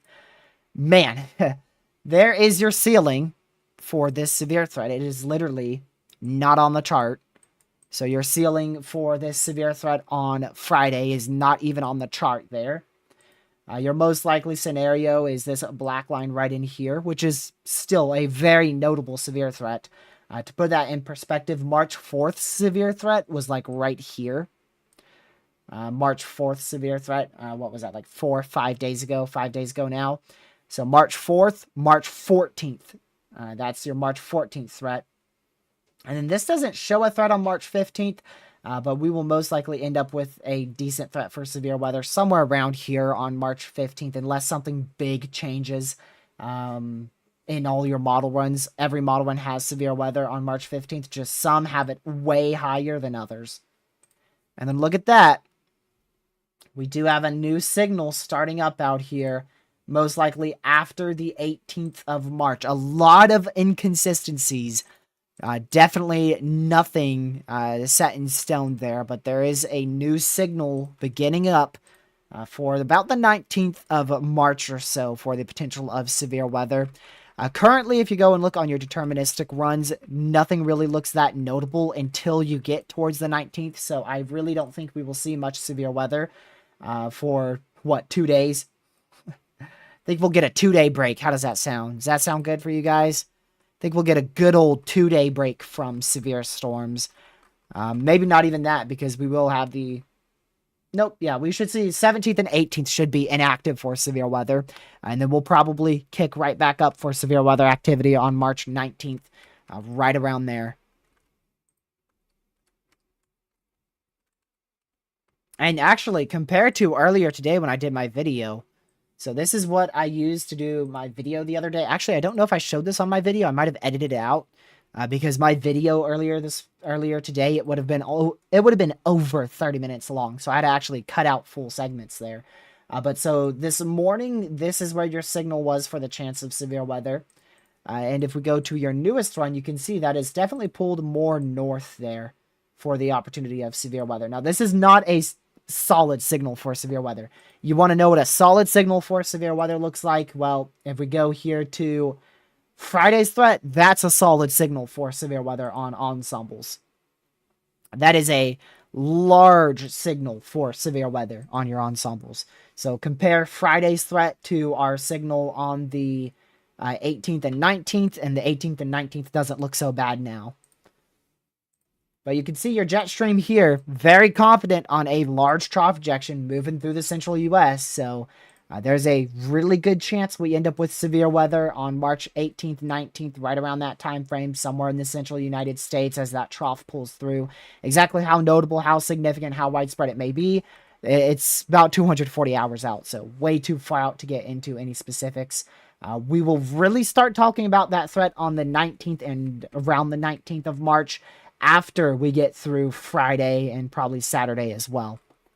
So once we get to Saturday, then we can start talking about the severe threat on next Tuesday and Wednesday.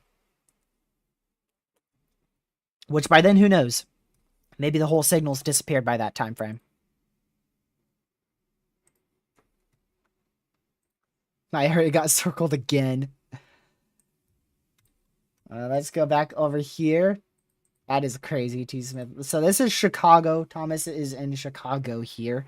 So that's like the northern side of Chicago. Let's see. Same for what I told for the person just to the northwest of you. Primarily damaging winds Saturday night, very late Saturday night into, very late Friday night into very early Saturday morning. You're looking at like Saturday at 3 a.m. Eastern for your greatest threat of severe weather. 60-mile-an-hour winds and a brief spin-up tornado or two will be possible. Nothing significant. I don't see anything more than a brief spin-up tornado and up to 60-mile-an-hour winds being possible. And keep in mind, that may be, where we see a brief spin-up tornado. It could be to your north, could be to your south, could be to your west. And where we see 60-mile-an-hour winds could be somewhere around you. It doesn't necessarily mean you will see. It just means your area as a whole has a chance for 60-mile-an-hour winds and a spin-up tornado or two. Doesn't necessarily mean your house. And again, that would be for very late Friday night into early Saturday morning.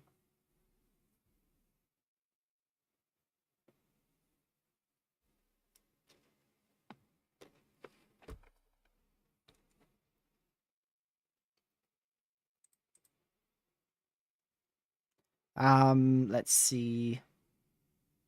Oh, welcome, Carson. Glad to see you woke up from your nap.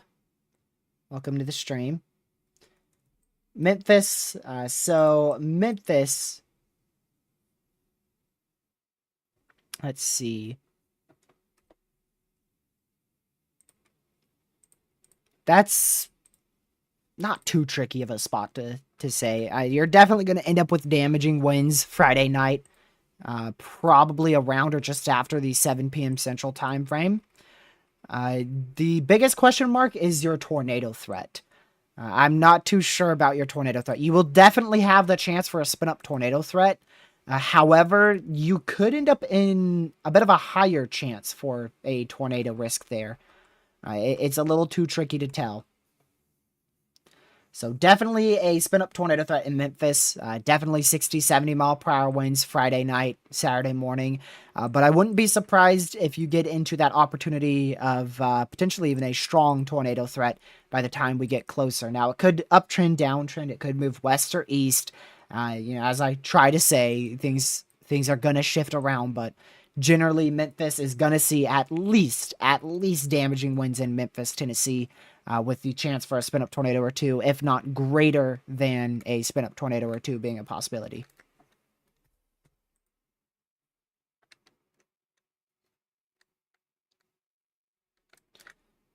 Central Kansas, you'll be fine in terms of severe weather. However, Central Kansas is going to see damaging winds non-associated with the thunderstorm activity.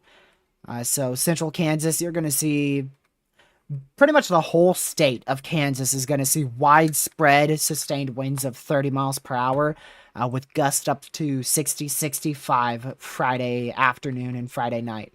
Most of the day on Friday.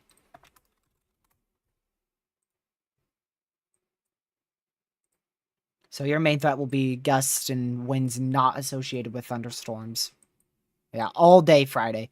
It begins around 10 a.m. Friday morning, and you'll continue to see those damaging winds till about 3, 4 a.m. Saturday morning.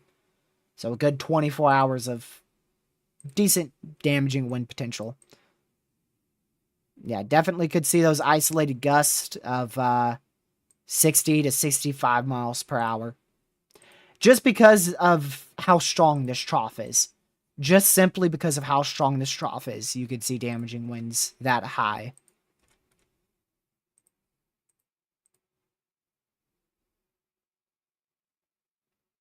Let's see here.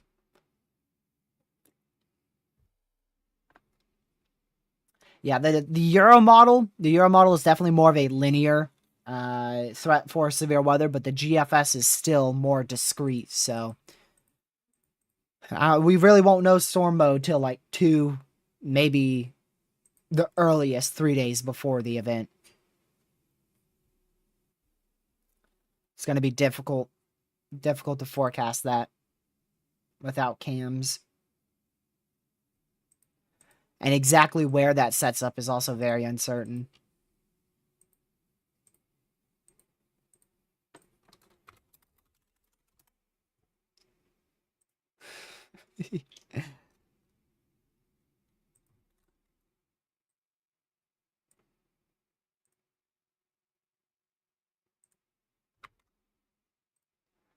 Let's see. Give me just a second to screenshot this.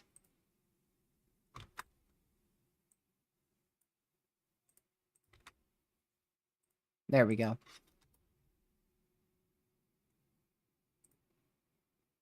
And just make sure that's muted really quick.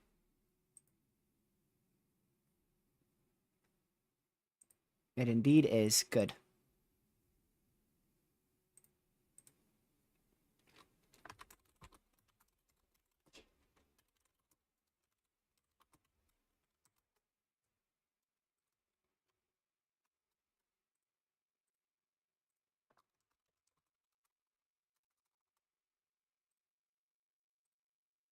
Okay. Sorry, I just had to check something. I apologize. All right, that severe storm is still in place over here in the western panhandle of Florida. 1-inch hail, about 50-mile-an-hour winds still possible. Nothing significant with that by any means. St. Louis is in the main threat for severe weather. Currently, you're in that slight risk for severe weather for Friday night into Saturday morning. I do think St. Louis has a chance to be upgraded to an enhanced risk for severe weather, level 3 out of 5. So you're probably going to see 60, 70-mile-an-hour winds and multiple spin-up tornadoes, maybe even a strong tornado around or south of St. Louis being a possibility Friday night into Saturday morning. There is a question mark on how far north our environment will go. Not every model run shows a favorable strong tornado environment as far north as St. Louis. So we'll just monitor that and see if that greatest threat does indeed shift to your south, or maybe it goes into the St. Louis area and maybe even past that. Hello, Matthew. Welcome to the stream. Glad to see you in here again.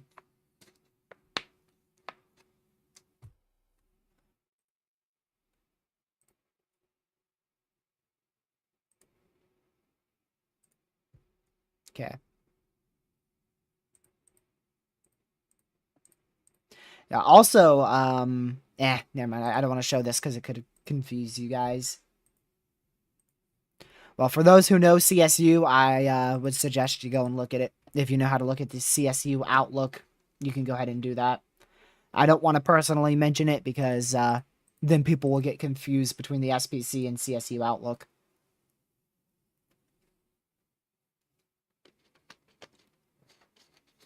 So, yeah, that's all my analysis. I think we went through a lot of analysis here. We didn't do soundings. At least a lot of soundings. We did like 6 or so. For Saturday. Screw it. Let's do some for Friday. Let's go ahead and pull some soundings for Friday because I'm sure some of you guys want to see it. So let's pull some on the almighty outlier GFS model run here and its environment for semi-discrete strong tornadoes. You can see how this is primarily more north. We'll also get one more towards 00Z. We will also pull that back to Friday afternoon as well. We'll just get some out in the open warm sector in Mississippi as well. Pull that to the front. Oh, spoiler alert! Spoiler alert! Even though we already did it, we'll pull some out in the open warm sector in Mississippi. Boom. Go down here into the open warm sector in Louisiana and Alabama. And one more in the Western Panhandle. Alrighty, let's look at all these soundings. Alright, your first one's going to be in the northern area of your risk for Friday at 5 p.m. Eastern. Wow, that's a hodograph and a half right there.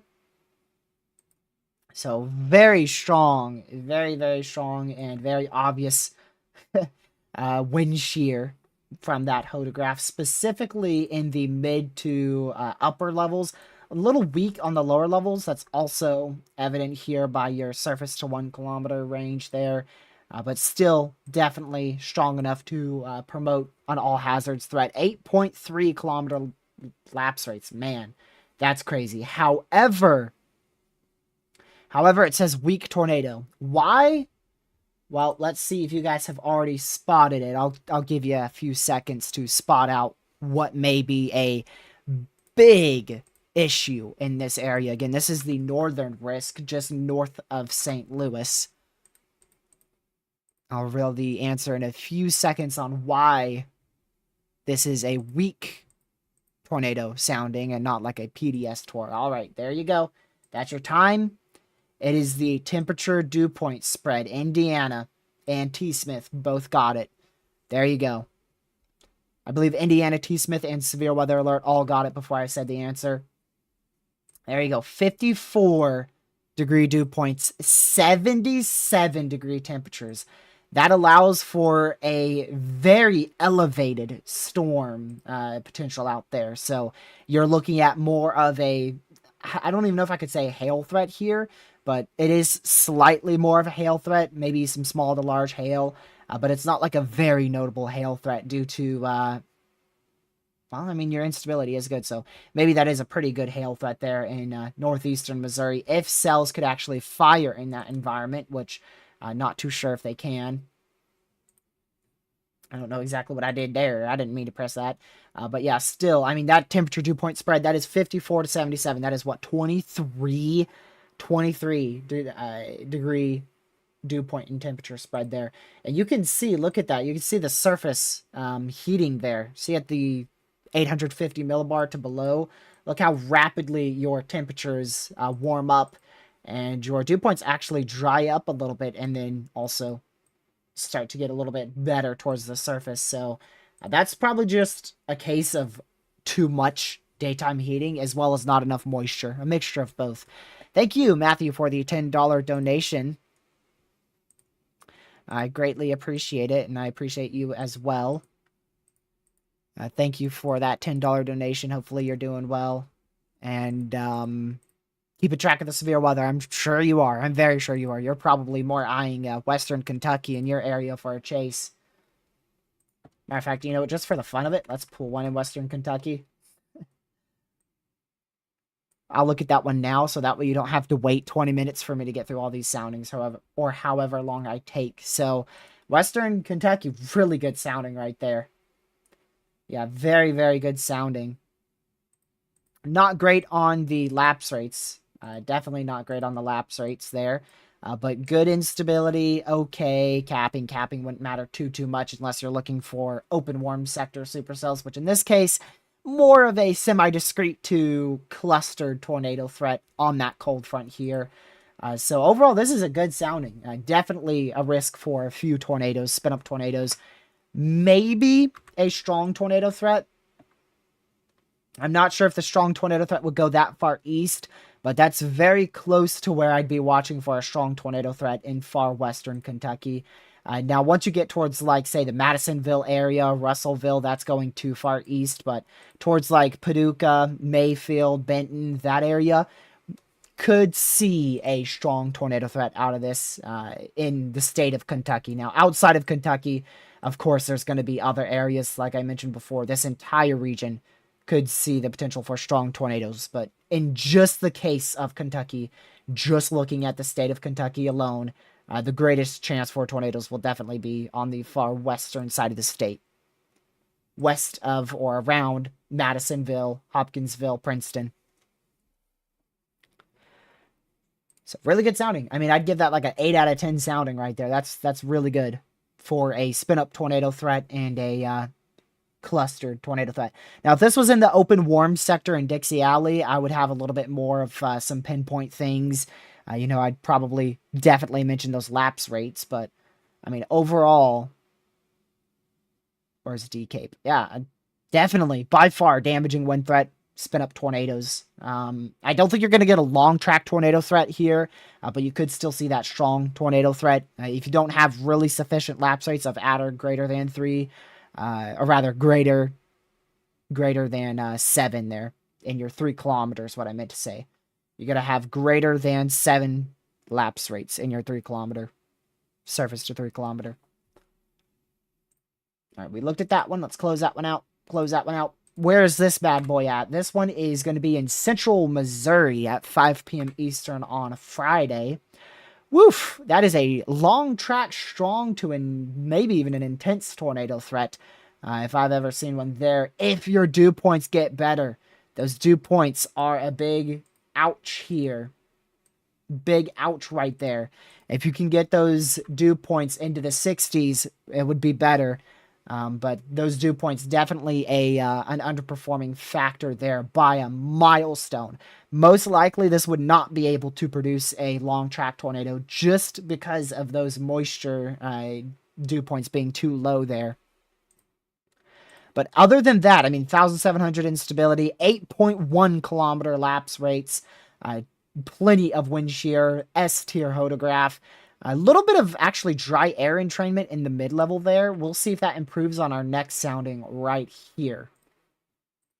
It definitely did. And this is, yep, just to the east. So there you go. Again, a bit better moisture. Still 15 temperature degree dew point spread. That is still a little bit on the higher side. Might be a little bit too high, to be honest with you. That might be a little bit too high. But again, if those dew points are worked out, we would have a long track, strong to intense tornado threat. But at the moment, dew points still an issue on your GFS model run. So you're looking at definitely a hail threat, damaging wind threat, and multiple tornadoes, maybe a strong tornado threat there. But that long track tornado threat is going to be limited due to your moisture. Lapse rates are barely sufficient for a long track tornado threat out here in, let me show you, right there at 5 p.m. Eastern, southeastern Missouri. Well, there you go. That just fixed your dry air issue. This is going to be southeast Missouri when the cold front comes through towards 8 p.m. Eastern, and there you go. That would be a long track, strong tornado threat right there. Not many issues on that. A little bit of dry air issues. However, you have a cold front. That cold front's going to allow for strong forcing. That strong forcing is going to force updrafts up, and you're going to see semi-discrete supercells fire in an environment like this.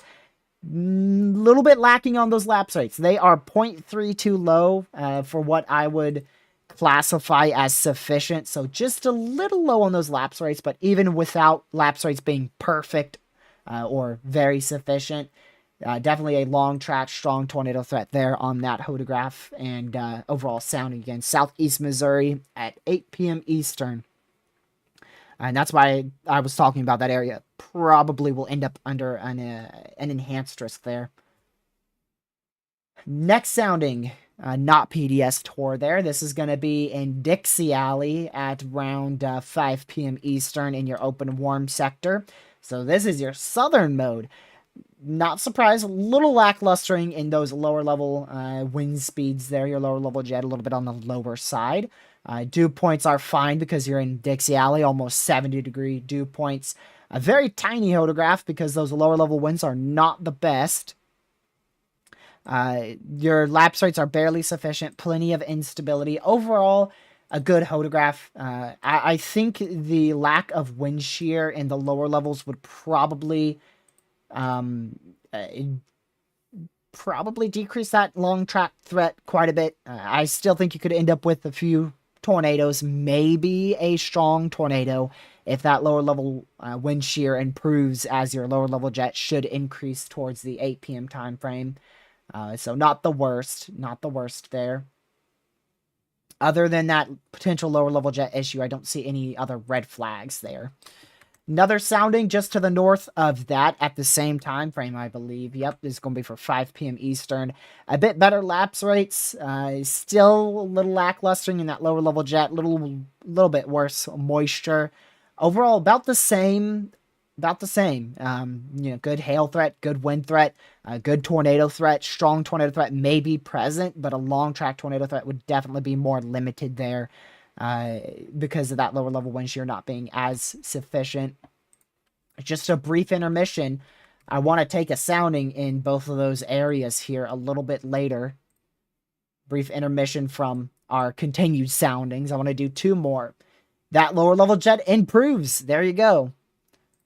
But look at that. Wow. Much more sufficient on both of these soundings for wind shear. However, your lapse rates go down. So there you go.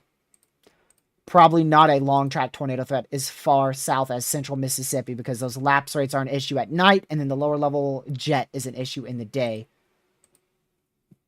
Don't want to spoil any of that, so let's go back here. All right, we just looked at that one as well. Here's your next one. This is going into Saturday's threat now in the open warm sector. This could be a notable day if it continues. Really no issues here. A little lacklustering on lapse rates, but then again, it is Dixie Alley. It's an open warm sector. Probably won't see much issues there, so that would definitely be a sounding favorable for long track, strong tornadoes if it holds. Personally, I don't see this holding for Saturday. I don't think Saturday will be this high end of a threat. At least at the moment, I don't think it will be this high end of a threat. And then there you go. Saturday again. Am I right? Yep. Saturday again in your open warm sector. It is plentiful sounding there. Plenty of moisture, plenty of instability. Okay lapse rates. I mean, geez, that's just a near classic Dixie Alley sounding. If not, that is probably a classic Dixie Alley sounding because your lapse rates are a little bit lower. You don't typically see those 7+, 7.5 plus lower level lapse rates in the open warm sector in Dixie Alley. Typically, it's between that 7.5 to 7, or rather the 6.5 to 7 kilometer range. So no surprise there. Celsius, I said kilometer. 6.5 to 7 Celsius range. At least in your 0 to 3 kilometer. So some large hail, damaging winds, long track, strong to violent tornadoes. In this particular sounding, it would definitely be a possible violent tornado threat there. However, we are looking at the GFS, and it's going to change tomorrow. So don't take that seriously. Do not take that seriously by any means. Please don't take it seriously because that GFS, not very reliable. It's going to change tomorrow. Probably will be downtrending over the next few days. So I would not be worrying about that. Now, if we keep this over the next 5 days, we can worry about it. But at the moment, I think that's going to downtrend quite a lot. I think it's going to downtrend significantly. But if it holds for 5 straight days, then we've got a big issue for Saturday. But again, I don't think it will. Next sounding, probably Dixie Alley too. Yep, open warm sector at 5 p.m. Eastern. No, I hit the wrong key again. Well, we're moving locations. Can I go back this way? Yeah, bring me more west. Yes, there you go. All right, back to our other sounding. I need to go more south. Haha. We're going to go a little bit more south, see if that works. Oh my goodness, I'll just pick at myself again. It's literally completely, it's almost out of the warm sector at that point. Give me this. Let's try this again. Broke the sounding, sure did. Leave it to me to break the sounding. Okay, this is a little bit more of an issue here. That right there is a little bit more of an issue. That is a more potent EML there. That would definitely hurt some supercells. We would probably end up with more miniature cells there because of that inversion at your 850 millibar level. About your 800, 850 millibar level there. So that could cause some issues with mature supercells firing in the open warm sector, but still, that still would end up being a tornado threat. Maybe not a strong nor a long track tornado threat, just simply because of that dry air entrainment. We've seen that a lot in Dixie Alley today, or this year rather. The last 3-4 events in Dixie Alley, we've had an issue with dry air, typically at the 700 millibar level, and that ends up stopping supercell development in the open warm sector, and it ends up more messy and clustered. So that would be a bit more of an issue there towards the 5 p.m. time frame in southeastern, south central Alabama. All right, but there you go. There's all your analysis for soundings. Hopefully you enjoyed all that. I don't typically take that many soundings for a single live stream. But yeah, I think it is 9:21 here on the East Coast. I'm probably going to head off, to be honest with you, in a couple minutes. I think we've really gone through all of our severe threats here. We've done a good enough analysis. I'll take one sounding over St. Louis here. Before you head out, make sure you hit that like button, subscribe to the channel if you're new, with especially the notification bell set to all, because you want to know when I go live or upload a video. And also share the channel and the stream with your family, friends, social media. We'll still be here for a few more minutes, about 5 more minutes or so, and then we'll begin to end. Well, that's over St. Louis there, just barely before the cold front starts to push through. Definitely still a dew point issue. See, that's what we're going to have to watch. We're going to have to watch that moisture over the next couple days. Everything else, wind shear, check. Photograph, check. Instability, check. Lapse rate's not the best, but still a check. Downdraft cape, check. Temperatures, check. I mean, you're still good. Even 70-degree temperature is still sufficient. Dew points are a check in the surface level, but towards the mid-levels, that is your issue right there. That mid-level dry air entrainment. If we go ahead and just clear all this, you can see, so it's getting more favorable, more favorable, more favorable, more favorable. Dry air entrainment, still dry air, more favorable, and then the most favorable right at the surface. So what this is going to end up doing is if you get supercells to fire in this open warm sector, your storms are going to start to build, they'll continue to build up, and then all of a sudden, boom, they'll just stop. They'll just stop towards, I don't know how many thousand feet this is up. I have no clue. 2,000 feet up? I have zero idea. I actually don't know. I have zero idea. How many feet up? Let's see. 750 millibar.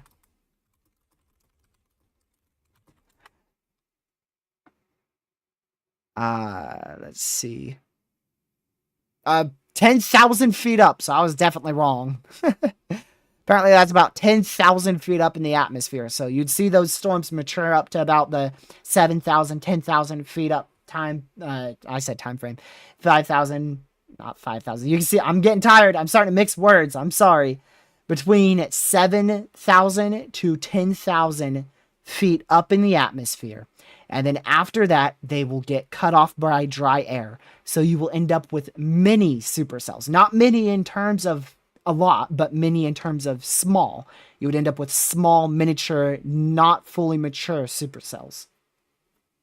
Now, as you get into the evening, or rather the overnight hours, that could get fixed as that cold front comes through and slams this environment, and it tries to ignite more robust and intense updrafts. But whether or not that happens is for another day. We'll have to wait and see on our model run, see which way these trends, and just keep an eye on it. But yeah, there you go. I just closed my College Due page tab, so we're definitely wrapping it up now because I kept that thing open for about 6 hours today. But hopefully you enjoyed this analysis. Hopefully you found it useful. We'll see how things trend over the next couple days. I try to do my best in this live stream. Hopefully there wasn't too many things that I said incorrectly, and hopefully nothing too controversial that I'll get called out on Twitter. Don't want to be canceled on Twitter tomorrow. Thank you, A-Dog, for the $10 donation. Let's see. Thank you for walking us through as peers with your knowledge while you go through the entire event lookout live. We can always count on your honest opinion. North Central Ohio here. I really appreciate that, A-Dog. Thank you so much for the $10 donation. Thank you for just being here and tuning in. It means a lot. I hope you guys have a great rest of your night. I'll be back here tomorrow. Like I said, daily live streams from here on out, probably for the next 6 to 7 days or so.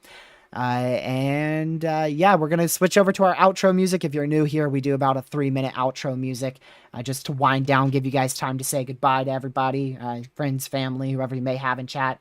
And, again, thank you, mods from on chat. I want to give a special shout out to our super chat supporters. So that's going to go to Girl Dev with a $5 donation earlier today, Matthew with the $10 donation, and A-Dog with the $10 donation today. Thank you for supporting the channel. And of course, just by being here watching the live stream, that is supporting the channel. Just by hitting the like button, subscribing, and sharing it with your family, friends, social media, it's always appreciated and helps support the channel. Obviously, the goal of this channel is to reach as many people as possible, and you guys really helped with that today. We reached almost 2,500 people with the word of severe weather today, just because of you guys sharing this live stream and liking it. And it's really, really appreciated. If you want more information, or if you're just tuning in, I have a video I put out earlier this afternoon that goes over all this stuff in about 20 minutes. You're very welcome to go watch that. That's going to be it from me. I'll see you guys tomorrow about 6 p.m. Eastern. Have a fantastic rest of your Sunday night. Stay safe. Watch severe weather. Goodbye.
thank you guys so much for tuning in to this live stream. Thank you, Mods from On Chat, and I'll see you guys in tomorrow's live stream at 6 p.m. Eastern. Stay safe, watch severe weather. Good.